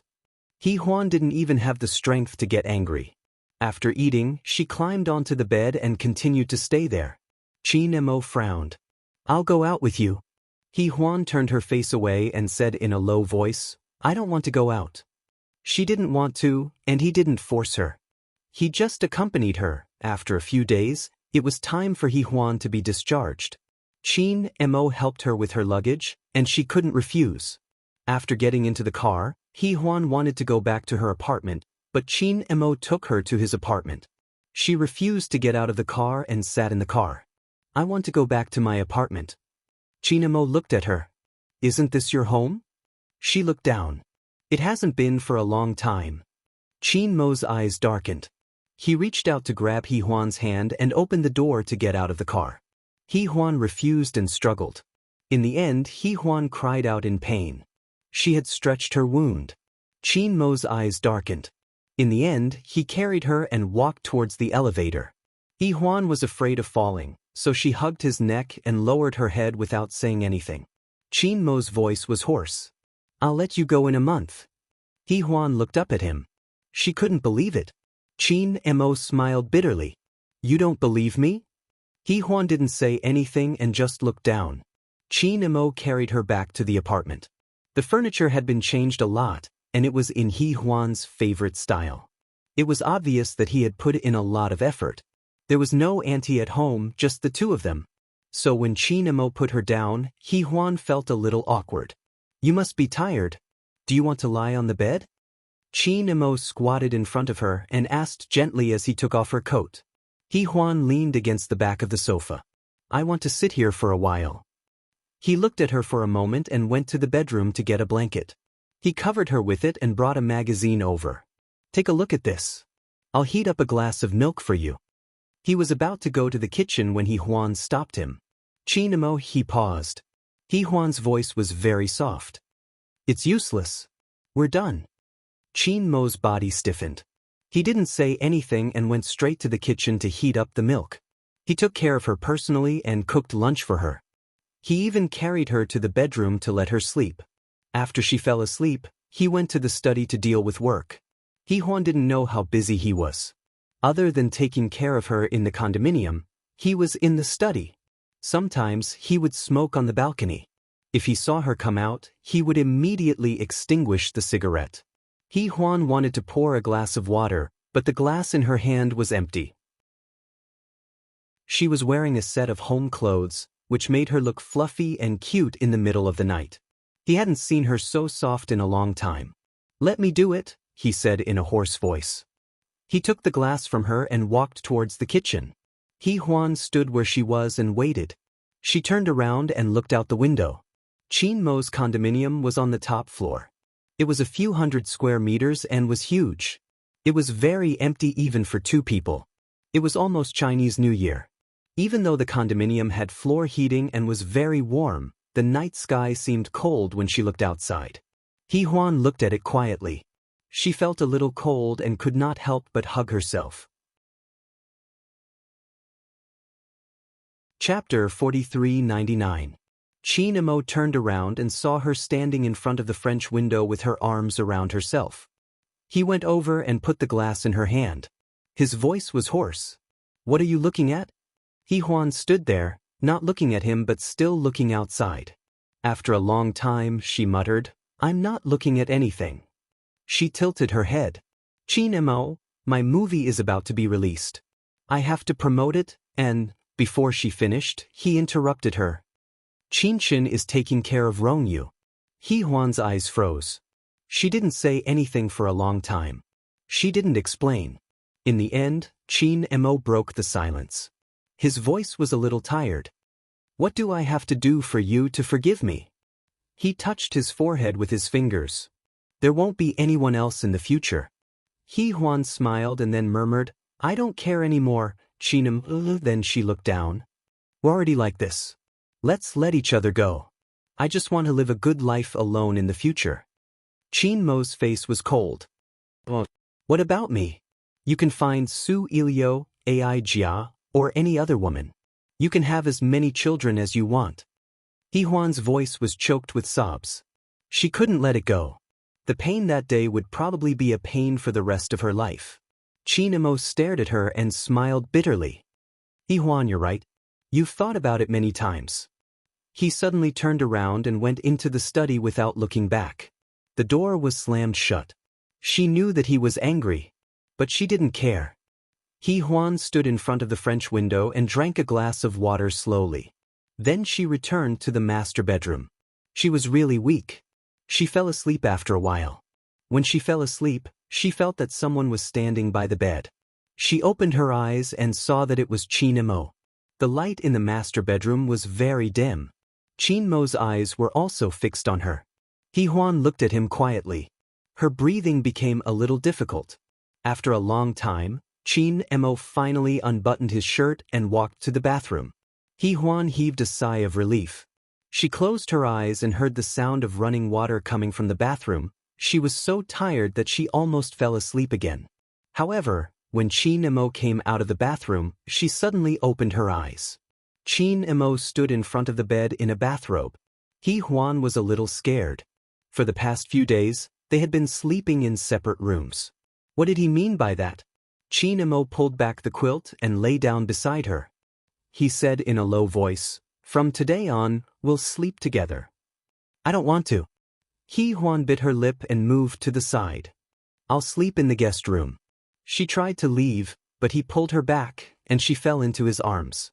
Qin Mo hugged her and pressed his face against her hair. "Don't move. Be good. Just hug me like this for a while." He Huan wanted to struggle, but his deep voice rang out, "You'd better not, He Huan. Otherwise, I can't guarantee that I won't do something." She dared not move, but she hated him. Tears fell one by one, as if her heart had been corroded. No matter how sad she was to reject him, he still didn't let her go. He kissed her carefully. He Huan bit her lip and didn't move. Her body was also stiff. Everything showed that she hated him, was afraid of him, and rejected him.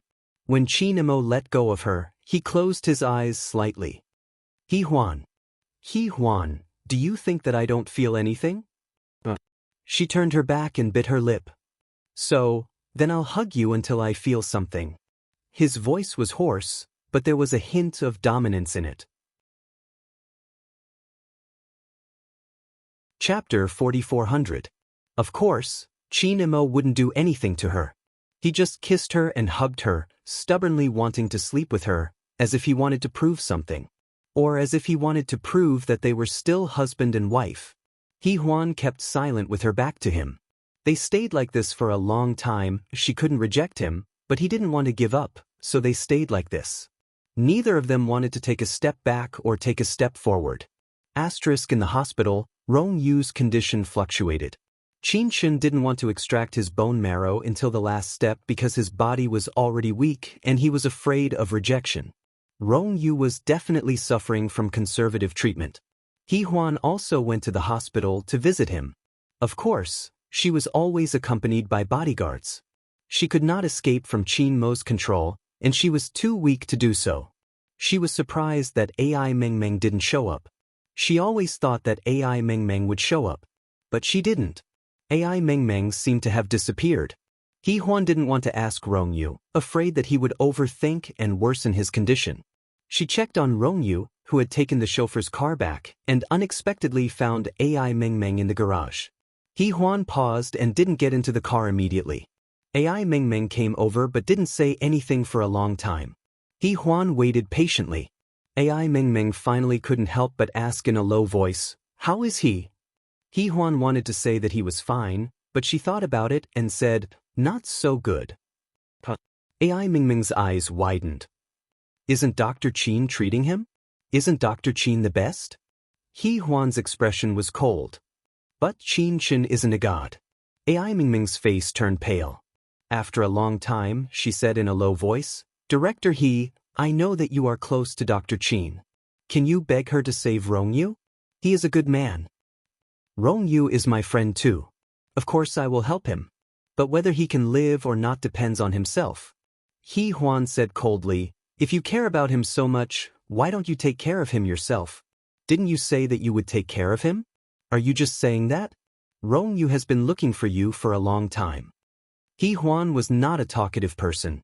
Besides, she was not in a good mood and was in a bad situation, so it was rare for her to talk so much. After saying that, she got into the car, and the black house slowly drove away. Ai Mengmeng was still standing there, watching quietly. After a long time, she retracted her gaze. His eyes were dry, as if something had blown into his eyes. She stood there for a very, very long time before moving her feet to walk outside. However, when she reached the exit, she stopped, her heart violently heaving. He Huan said that Rong Yu had been looking for her for a long time, and He Huan said that Rong Yu might not be able to live for long. Was there a need for her to hesitate? Even if he didn't have long to live, She still wanted to be with him.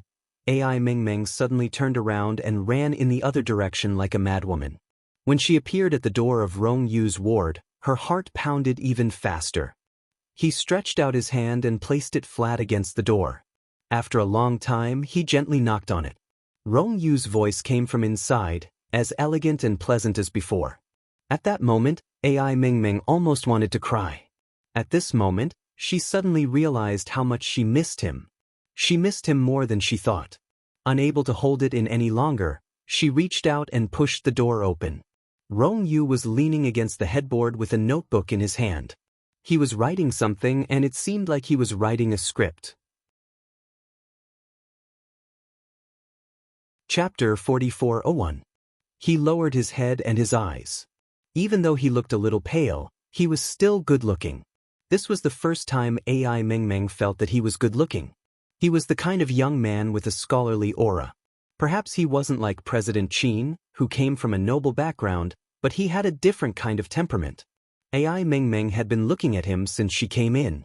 When Rong Yu looked up, he seemed surprised but not surprised at all. His eyes were especially bright at this moment, and he didn't look like a patient at all. He stared at her and smiled. "You're here?" AI Meng Meng's heart thumped again. She felt a little embarrassed. She reached out and touched her hair. After a long time, she said softly, "I came to see you." Rong Yu was still looking at her. He asked her quietly, "And then?" AI Meng Meng bit her lip. "I want to take care of you." She mustered up her courage to say it. She didn't dare to look at him and only lowered her eyes, her long eyelashes trembling. Rong Yu looked at her and sighed. "Why didn't you come earlier?" She didn't understand what he meant, and she didn't know if he was rejecting or accepting. Her palm-sized face was hurt and cautious. Rong Yu sighed inwardly again. She had changed a lot. In the past, he remembered that she was very headstrong, but now she was a very ordinary girl. He didn't believe that she touched that thing, but she never said it. No one knew why. Rong Yu reached out to her. "Come here." "Ah," she said and looked at him. "What should I do if you don't come over? It might be very difficult for me to get out of bed now. Or do you want me to go over?" His voice was gentle, and there was only a faint blush on his pale face. AI Meng Meng was afraid that he would really get out of bed, so she went over immediately. She stood beside the bed carefully and asked him carefully, "Is there anything I can do for you?" He was still sitting there quietly and his voice was hoarse. "Come a little closer." AI Meng Meng didn't suspect anything. She moved closer, but she felt that she was a little too close to him.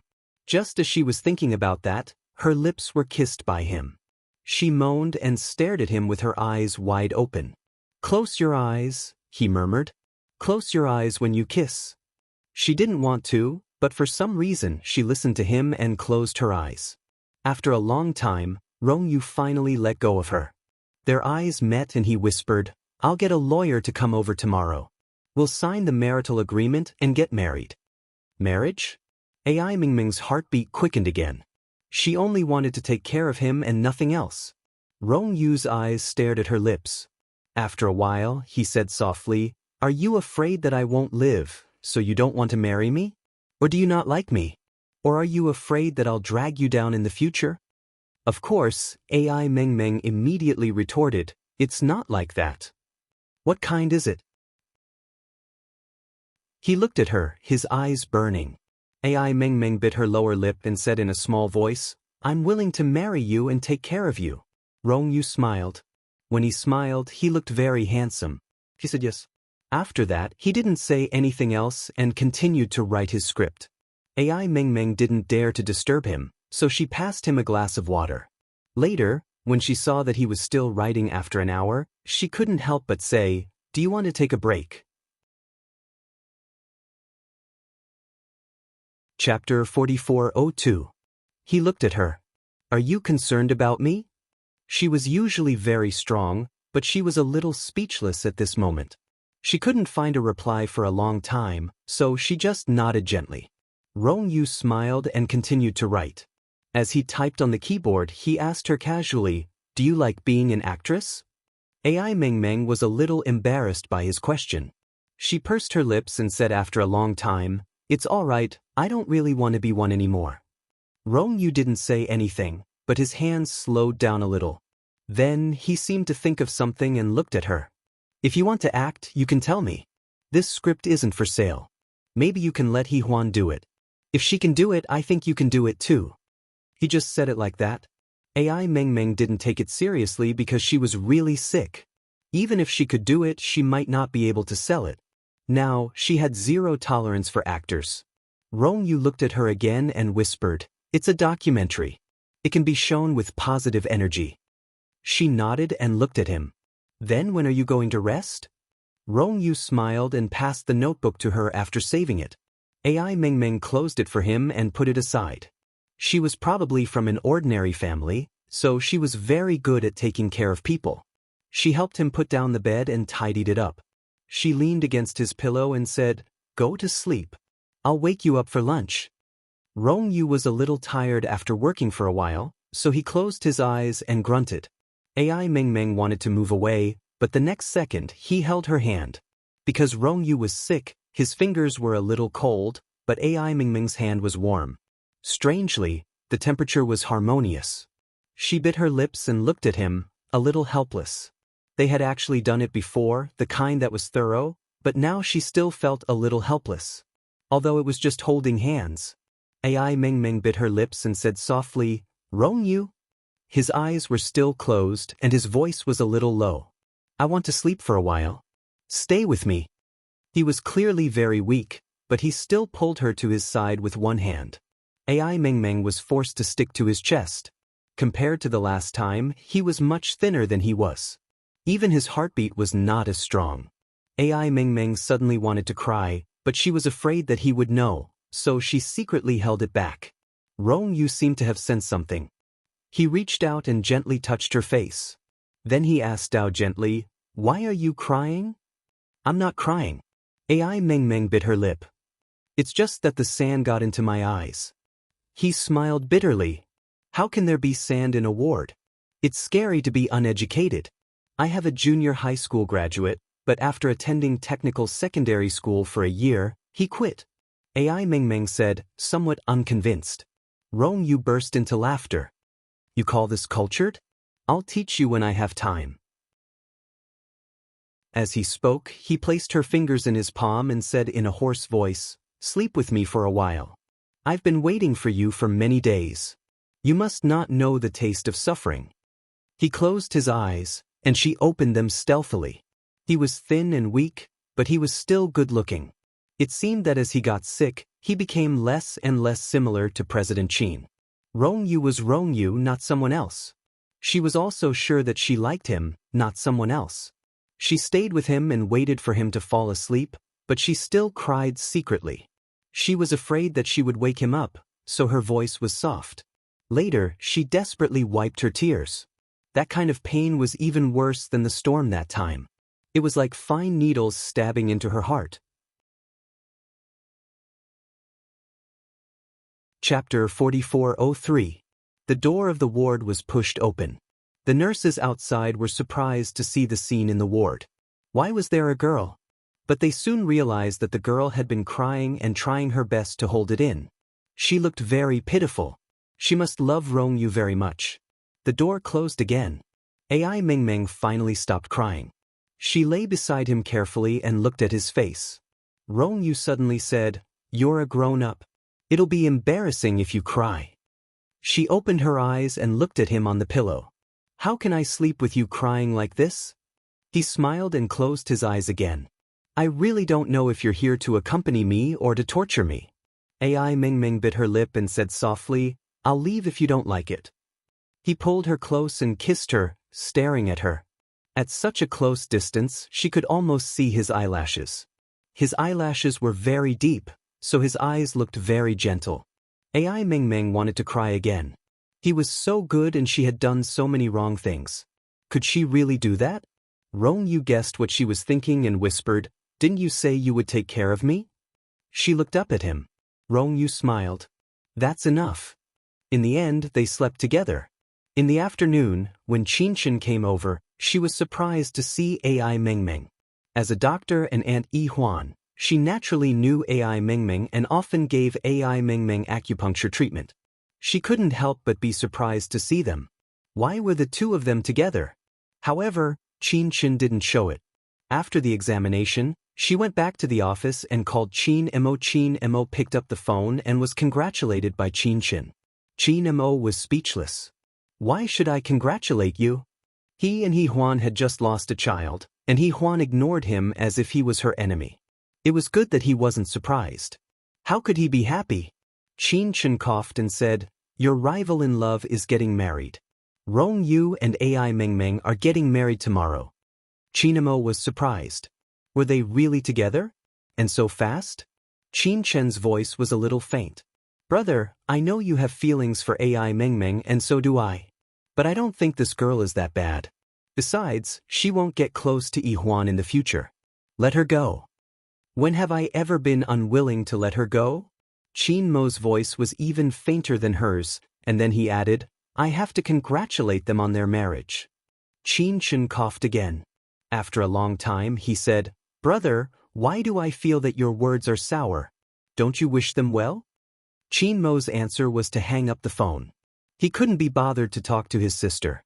Putting down the phone, he smoked a cigarette and took out his phone to call He Huan. However, after thinking about it, he decided against it. That night, he went to socialize and returned a little late. When he returned, He Huan was already asleep. Qin Mo took off his jacket in the dark and threw it on the sofa. Then he walked into the master bedroom. It was also dark in the master bedroom. In the past month, He Huan had never waited for him at the door. Qin Mo sat on the side of the bed, which was soft and big, and there was a deep corner of the bed. He smelled of cigarettes, alcohol, and even women's perfume. He Huan woke up keenly. She was shocked and immediately looked at him with her eyes wide open. In the dark, they faced each other. Chapter 4404. Qin Mo sat on the side of the bed. The soft bed was sunken in, and he smelled of cigarettes, alcohol, and even women's perfume. He Huan woke up, she woke up and opened her eyes. And he was right in front of her. He Huan pursed her lips and didn't make a sound. Her entire body was tense, and she didn't know what Qin Mo wanted to do. Qin Mo's fingers caressed her face, and his voice was hoarse. "I know you're still awake, He Huan." He paused for a moment, and his voice became deeper and hoarser. "Don't you want to know where I went?" "It has nothing to do with me," she said softly, and then she sat up. The lights came on and their eyes met. After a long time, Qin Mo said, "Even if there was someone else, you wouldn't care, right?" He Huan didn't want to hear that, and she wanted to escape. However, his hands quickly clenched into fists, and he pressed them against the headboard to prevent her from escaping. She was completely trapped in his arms. He Huan pursed her lips and closed her eyes slightly. "What do you want to do?" "Let's talk." His voice was hoarse. "Su Ilio and I were never what you think we are." He Huan couldn't escape, and she could only look at him. "I never liked her." He stared into her eyes. "He Huan, did you hear that? I've never liked any other woman. Don't force yourself to think too much." He Huan chuckled. "I didn't think too much, and I won't think too much. President Qin, don't add more drama to yourself. We're divorced a long time ago, and we have nothing to do with each other. Losing the child is expected." He stared at her, and he looked a little scary. He Huan smiled bitterly. "Do you have any other questions, President Qin? If not, I'm going to sleep. And don't forget that you said you'd let me go." Chapter 4402. You can't go. Chapter 4405. After he said that, He Huan didn't say anything else. They lay there quietly. No one said anything and no one wanted to do anything. They just lay there. Just like that, the whole night. Early in the morning, He Huan was still lying there, but Qin Mo had already gotten up. He was putting on a shirt with his back to her. His figure was tall and slender, which was very attractive. Sometimes He Huan found it strange. He didn't work out on purpose, and he often had social engagements, but his muscles were very good. She just didn't know that he had the best fitness equipment in his office. It wasn't that he didn't exercise. He Huan looked at him and wanted to look away, but Qin Imo had already turned around and his eyes fell on her face. "You're awake." He Huan didn't say anything, as if she didn't want to talk to him. This was also the norm for the past month. Qin Imo walked over and bent down to look at He Huan. She opened her eyes. "What's the matter?" His attitude was cold. Qin Imo smiled lightly again. "I'm going on a business trip for 2 days. Do you want to go with me?" "I want to stay at home." She closed her eyes again. She had no interest in going on a business trip with him. In fact, she had no interest in Qin Imo. She seemed to have become more indifferent after the miscarriage. She might have been grateful for what Qin Imo had done for her in the past, but now she didn't feel anything at all. As He Huan thought to herself, she felt a warm touch on her lips. She opened her eyes. She saw Qin Imo. He Huan was stunned. After a few seconds, she said hoarsely, "Qin Imo, this is not appropriate." "Why is it not appropriate? We've kissed many times before." He said hoarsely. He Huan turned her face away. "We're not husband and wife anymore. Can't a husband and wife kiss?" He chuckled. Many unmarried men and women have children. He didn't mean it when he said it, but when he finished, he regretted it. Then, he saw her face slowly turn pale. When he felt that she was about to leave, he quickly pressed her head with his fingers and said in a low voice, "He Huan, I didn't mean it." As he spoke, he stared at her eagerly. He Huan looked down and said in a hoarse voice, "Whether it was intentional or not, the child is gone. Qin Imo, can you let go?" Still holding her chin, he kept his hand on her shoulder for a long time. After a long time, he bent one of his long legs and said in a particularly hoarse voice, "Do you really want to leave me?" He Huan bit her lower lip. Qin Imo stared at her for a long time. Then he smiled and backed away. He stood up straight and said in a particularly hoarse voice, "If you want to leave, I'll remove all the bodyguards when I'm on a business trip. He Huan, do as you see fit. If you don't love me at all, don't want to be with me at all, and don't care about our past relationship, then leave." After he finished speaking, he looked deeply at her, and there was a trace of longing in his eyes. As soon as He Huan was freed from his restraints, she gently sat up. She was wearing pure white pajamas, and her black hair had reached her shoulders. Because she had just had a miscarriage, she was a little thinner. Her face was the size of a palm, and her chin was sharp and thin. Qin Imo looked at her and thought that He Huan seemed to be very different from the current He Huan half a year ago. She was so fragile now, and he couldn't describe how she felt. Chapter 4406. She was so fragile now. She couldn't tell how she felt. He Huan just said, "Okay." And this word, for Qin Imo, was like the last piece of driftwood that sank. He just looked at her quietly, not saying anything. Just looked at her. Then he smiled bitterly, took his coat and walked out. He did not say anything else. As for He Huan, she just sat there quietly and listened as he walked out. The door closed softly. It was as if the door between her and Qin Imo had been closed. In her heart, it was as if some line of defense had collapsed. The flood of memories surged forward, suppressing her and causing her great pain. She was free. They had broken up. But in the face of freedom, she was not happy at all. They could have ended it peacefully. At this moment, He Huan heard the sound of a car outside. It should be Qin Imo leaving. She didn't know why, but she still left the bed and walked to the French window. From here, she could see everything below.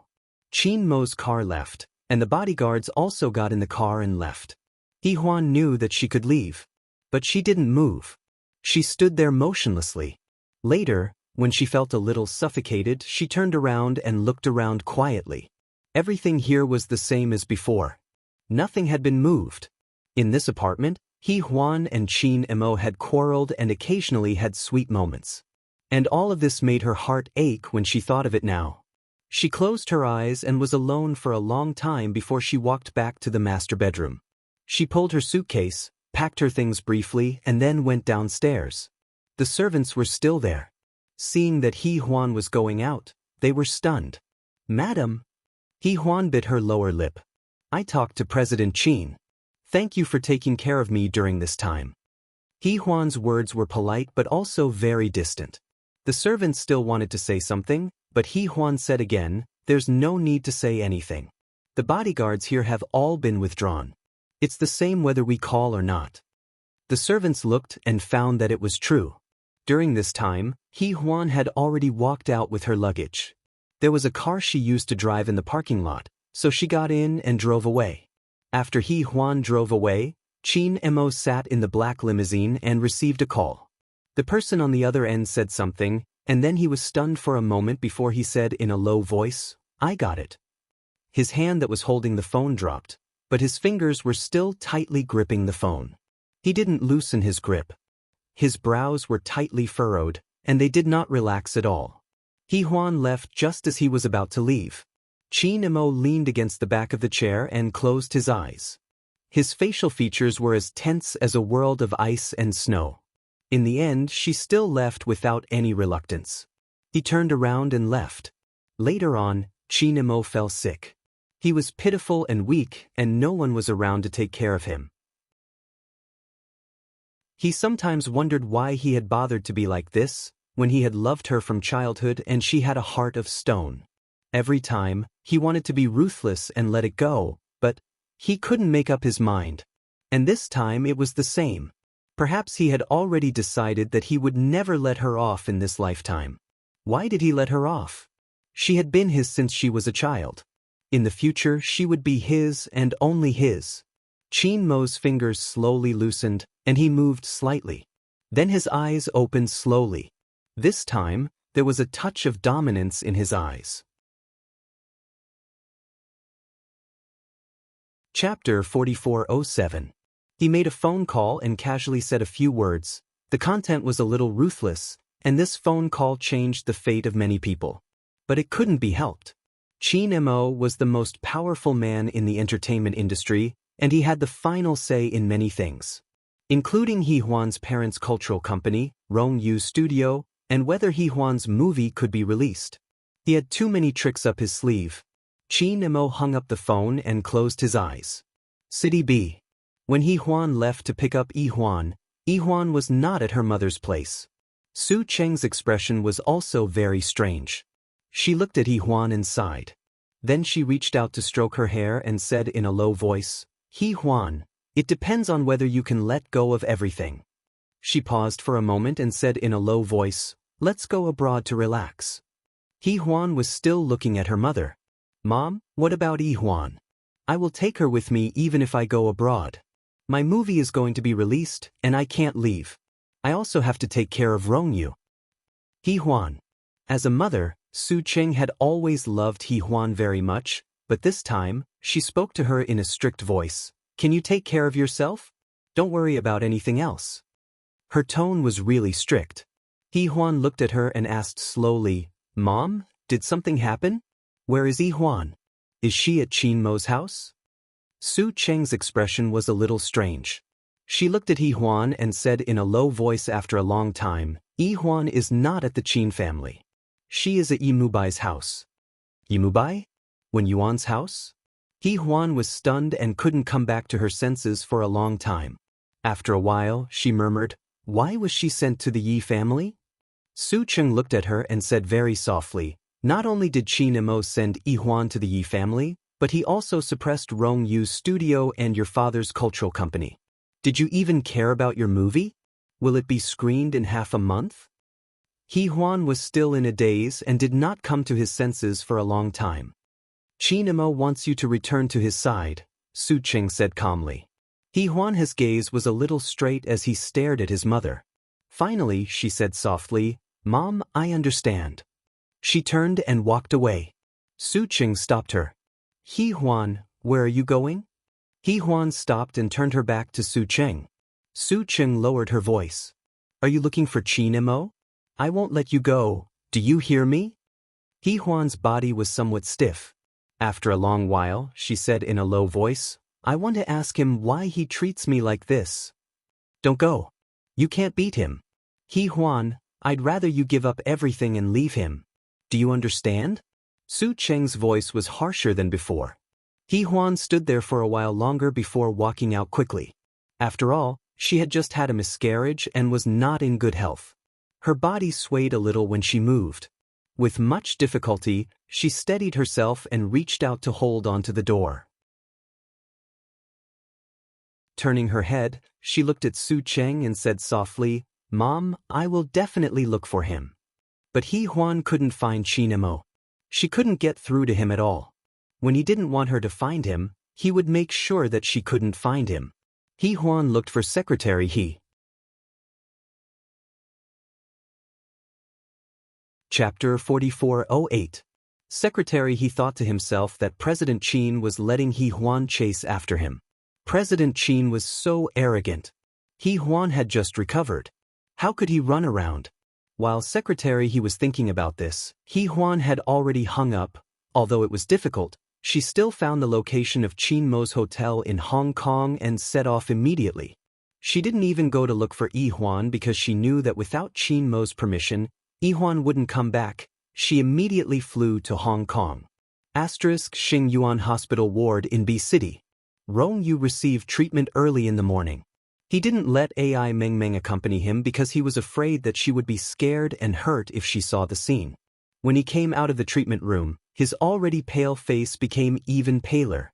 He was pushed back in a wheelchair by a nurse. When he came back, there was another lawyer in the room besides Ai Mengmeng. Although Rong Yu was weak, he still nodded. Lawyer Li usually dealt with Rong Yu's copyright issues, but he didn't expect Rong Yu to ask him to draft a prenuptial agreement. When he saw the email, he was a little surprised. This was a completely unfair agreement. Rong Yu gave almost all of his assets to Ai Mengmeng. If Ai Mengmeng had any ideas in the future, he didn't dare to think about it. He tried to persuade Rong Yu, but Rong Yu said that he wouldn't change his mind. Fine, artistic youths were willful like this. At this moment, Rong Yu nodded at him and looked at Ai Mengmeng. Have you shown her the agreement? He was very weak, but he persisted in finishing the job. Ai Mengmeng's eyes were filled with helplessness and uneasiness. She said in a small voice, "Rong Yu, I don't need you to do this for me." He smiled weakly and warmly, but it was also a beautiful smile. "You'll leave me after you take the money." "I won't," Ai Mengmeng immediately said in a nervous manner. Rong Yu smiled happily and nodded at Lawyer Li.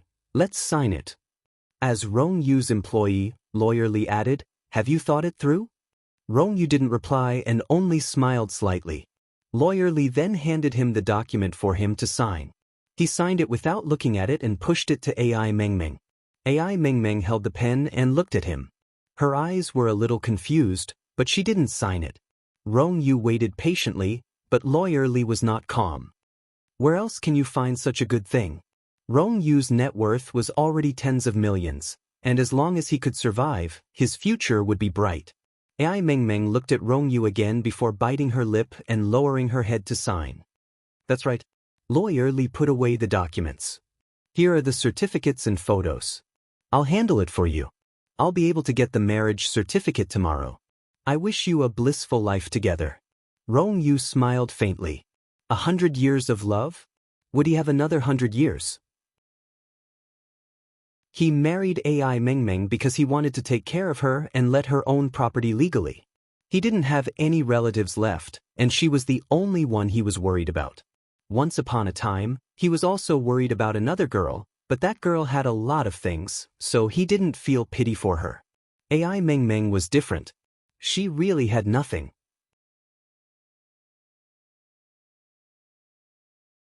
Chapter 4409. Because they were the same kind of people. They had no family in this world and were very lonely. After Lawyer Li left, Rong Yu couldn't take it anymore. His forehead was covered in cold sweat. He said in a low voice, "Help me to the bed." Actually, the nurse wanted to go forward, but Rong Yu looked at Ai Mengmeng and said, "Help me up." Ai Mengmeng was stunned for a moment, but she still went forward to support him according to his wishes. She laboriously helped him onto the bed. She wanted to leave, but Rong Yu grabbed her hand and said, "Wait a minute." Ai Mengmeng looked at him and pursed her lips. "Don't you want to rest?" Rong Yu's gaze fell on her face. After a long time, he said in a low voice, I have something for you. She looked at him. Rong-yu sat on the bed and took out a small but exquisite box from under the pillow. He opened it and there was a diamond ring with a pink diamond on it. It wasn't big, but it was beautiful. Rong-yu held it and looked up at AI Mengmeng. His voice was even hoarser. I prepared it a long time ago. I didn't know when you would come. AI Mengmeng looked at the diamond ring and actually wanted to retreat. She stared at him but retracted her hand. Rong-yu was extremely weak, but at this moment, she did not know where he got the strength from, but he suddenly grabbed her hand and slowly pulled it towards him. AI Mengmeng wanted to break free, but he didn't allow it. She was pulled over. She bit her lip and said nervously, Rong-yu. An engagement ring, he said in a low voice. You should be more careful about getting married. As he spoke slowly, he slipped the ring onto her slender finger. Her hand was very white and slender, and it looked very beautiful when she wore it. Rong-yu stared at it for a while before finally holding her hand and gently kissing it. AI Mengmeng felt a warmth on the back of her hand. She was in a daze for a while before she asked him softly, why? Rong-yu let go of her hand and slowly lay down on the bed. After lying flat for a long time, he said, because I like it. Is that reason enough? She was stunned for a moment. Then she pursed her lips and said in a hoarse voice, I'm not worth it. Whether it's worth it or not is up to me. How can you decide for me? Rong-yu looked at her, then held her hand and closed his eyes gently. I'm a little tired, I want to sleep for a while. He seemed to have fallen asleep, but after a minute he continued, when I'm discharged, we'll have a wedding. AI Mengmeng looked at him with his eyes closed. There was some pain on his face, and her heart also tightened. The nurse covered him with a blanket and said softly, Mr. Rong's chemotherapy is very painful. He's forcing himself to endure it. Miss AI, please treat him well. When AI Mengmeng heard this, she felt like crying. She didn't know what was wrong with her, but she felt like crying. Later, when he fell asleep, she kept watching over him. She flipped through his medical records over and over again. Later, she went to beg Qin, but Qin was still indifferent. He only said that his illness was quite serious. AI Mengmeng was like a fried fish. In the end, Rong-yu woke up. When he heard what Qin said, he felt angry and amused. He was annoyed and amused at the same time. He also felt a tinge of heartache as he looked at Qin. I'll talk to her for a bit. Qin was in a good mood. He smiled and said, then I'll go out first. Oh yes, I heard that you're married. Congratulations. Chapter 44:10. Rong-yu looked at Qin with disapproval. Qin was cynical to everyone, but he couldn't bear to hurt Rong-yu because he looked like Qin. Although he didn't look like him anymore, she was still a little afraid of him. Qin went out. Rong-yu looked at AI Mengmeng again. She immediately stopped being sad and asked him if he was still in pain. Rong-yu didn't know whether to laugh or cry at her concern. He looked at her and said, do you think I'm going to die soon? Dr. Qin said it's not easy to cure your illness, AI Mengmeng said honestly. Rong-yu still looked at her and didn't say anything. Then he smiled and said, if you want to know, you can ask me directly. Dr. Qin is good at playing tricks on people. Rong-yu used a more elegant way, but AI Mengmeng still didn't understand. Isn't a doctor a sacred profession? Yes, but Dr. Qin isn't a serious person. Rong-yu sighed. But it's normal for you to be tricked. AI Mengmeng was still in shock. After a long time, she murmured, but He Huan also said that you have an incurable disease. It's very difficult to cure it. She hesitated to say the last few words. Rong-yu pretended to be unhappy. If I recover from my illness, will you not be with me anymore? No. She was a little flustered. She bit her lips and didn't say anything for a long time. Then she looked at Rong-yu again. He was still calm and collected. AI Mengmeng was a little anxious. She pulled his hand and said in a low voice, that's not what I meant. Rong-yu looked at her carefully. His eyes were red and so was his little face. He felt a little sorry for her, but there was a gentle smile on his face. I believe you. AI Mengmeng's lips trembled slightly. She stared at him for a long time as if he was poisonous. Then, she suddenly pushed him away and walked to the window. She stood there, her heart rising and falling because of her emotions. Her face was full of pain. After a long time, she said in a trembling voice, "Rong-yu, you don't know anything." "What do you know?" Rong-yu's voice was a little low, which was different from his usual tone. It sounded like he was talking to his lover. Ai Mengmeng suddenly turned her head and stared into his eyes. Very slowly she said, "Do you know about my past? Before I got together with you, I was almost, actually." "Don't say it." Rong-yu stopped her, his voice almost stern. "It's not your fault." Ai Mingming's expression was somewhat stupefied. After a long time, she repeated in a low voice, "It's not my fault?" This time, Rong-yu's tone was more certain. "Of course it's not your fault." His body was weak, but he persevered and walked towards her step by step. As for her, she could only bite her lips and look at him. Her body could not help but take a step back, as if she was afraid, but also as if she was looking forward to it, until he came to her side. Rong-yu stretched out his fingers and stroked her face gently. His voice was a lot hotter. "Look forward to the future. Don't think about the past. It's already in the past unless that scumbag is still fine and hasn't been punished." Ai Mingming's eyes were filled with tears. She bit her lips and said, "He's in jail and hasn't been released yet." Rong-yu reached out and pulled her into his arms. He was very thin and weak, but he persevered and gave her the warmth that a husband should have. At this moment, he was all that she could rely on. He thought that he would live on well because he had something to worry about. Chapter 44:11. At the same time, He Huan's visit to Qin Imo didn't go well. She went to the hotel where Qin Imo was staying but still didn't see him. Following Qin Imo wasn't Secretary He, but another male assistant. He Huan didn't see Qin Imo, only his assistant, Su Li. Su Li didn't see He Huan often, but everyone in King Entertainment knew how important she was to Qin Imo. There was a reason why she wasn't seen. For this reason, Su Li felt that Boss Qin was sick and very sick. Su Li saw He Huan. She looked a little haggard after the flight. "Director He, President Qin went to the station today and will probably be back tonight. Do you want to wait in President Qin's suite or get another one?" Su Li asked after some thought. President Qin had said He Huan would come before he left, but President Qin didn't say what the arrangements were. He could only watch. He Huan sat quietly on the sofa, listening to Su Li. She asked tiredly, "What time will Qin Imo be back?" Su Li thought about it and told her, "President Qin should be back at 11 p.m. He will be attending a banquet in the station." He Huan sat on the sofa, her voice soft.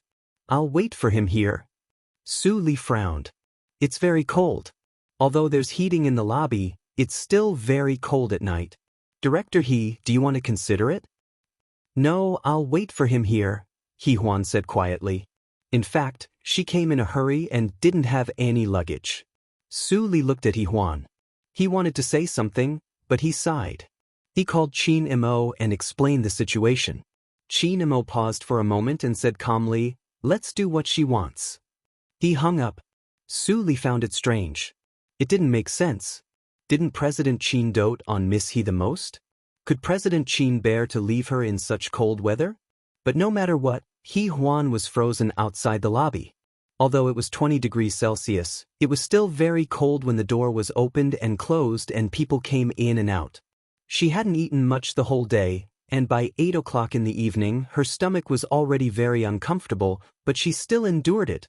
By the time Qin Imo came back, He Huan's stomach was already very uncomfortable. He didn't come back alone. Beside him was Su Ilio, his female companion for the banquet. When they passed by the lobby, Su Ilio looked at He Huan and then at Qin Imo. Qin Imo stood still and stared at He Huan with his black eyes. He Huan was sitting on the sofa, wearing a white down jacket. Her head was leaning against the back of the sofa, and her eyes were closed as if she was asleep.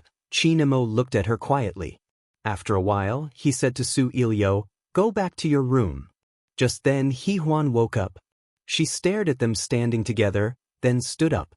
Because her stomach was uncomfortable, she put her hand on her stomach and said in a low voice, Chinemo, I have something to talk to you about. Is it convenient for you? Chinemo looked into her eyes and said, You know what I mean. If that was the case, it would be tantamount to cutting off all her words. If she returned to his side, everything would go back to how it was. If she didn't want to, then the current situation would be worse in the future. Yi Huan would always be raised in the Yi family. Chinemo, what do you mean? Are you saying that if I don't go back, Yi Huan will marry into the Yi family? You've left her in the Yi family since she was young? Yi Huan held her breath. She couldn't believe what he was thinking.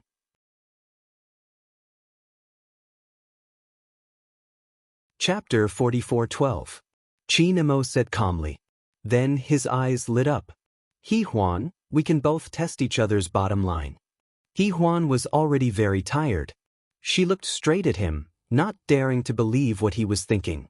After a long time, Chinemo said softly, It's cold here. Follow me back to my room. I heard from Su Li that you didn't get a room. Yi Huan was very angry. He knew everything. He knew that she was anxious and waiting for him here, but he still calmly attended the party with Su Ilio. He was a jerk. Yi Huan bit her lips and stared at him for a long time. Chinemo also realized that she was not in a good state. She had been waiting for him here all day? She had arrived at noon. It had been almost 12 hours. She might not have eaten. He felt sorry for her, but he blamed her even more. He said it, but she didn't move. Chinmo's expression was very unpleasant. He stared at her and said in a very low voice, If you want to stay here, then stay here. As he spoke, he really started to walk away, looking like he was about to leave. Yi Huan was stunned. Chinmo's secretary was a little surprised. President Qin loved Yi Huan the most and couldn't bear to see her suffer. Moreover, Yi Huan didn't seem to be in a good state. Su Ilio asked tentatively, President Qin, this isn't a good idea, is it? Chinemo didn't look at her and walked in front of her. His actions were a little unreasonable and he didn't give Su Ilio any face. However, Chinemo had always been a cold and aloof man. Other than following Yi Huan around as a bootlicker, he had never been nice to women. It was probably because of his previous gentleness that Su Ilio didn't realize her place and overstepped her boundaries. His behavior put Su Ilio in a difficult position. She glanced at Yi Huan and let out a sigh before taking her leave. Chinmo's secretary was also about to leave, but he still lowered his voice and said, Director He, please give in. President Qin has been in a bad mood for the past 2 days. Yi Huan pursed her lips. The secretary left. Yi Huan clenched her fists and walked toward Chinemo. He stood in front of the elevator and waited. It was a special elevator for the presidential suite, so he was the only one standing there. His attitude was very impatient. Yi Huan walked over slowly. When he heard the faint footsteps, he straightened his back slightly.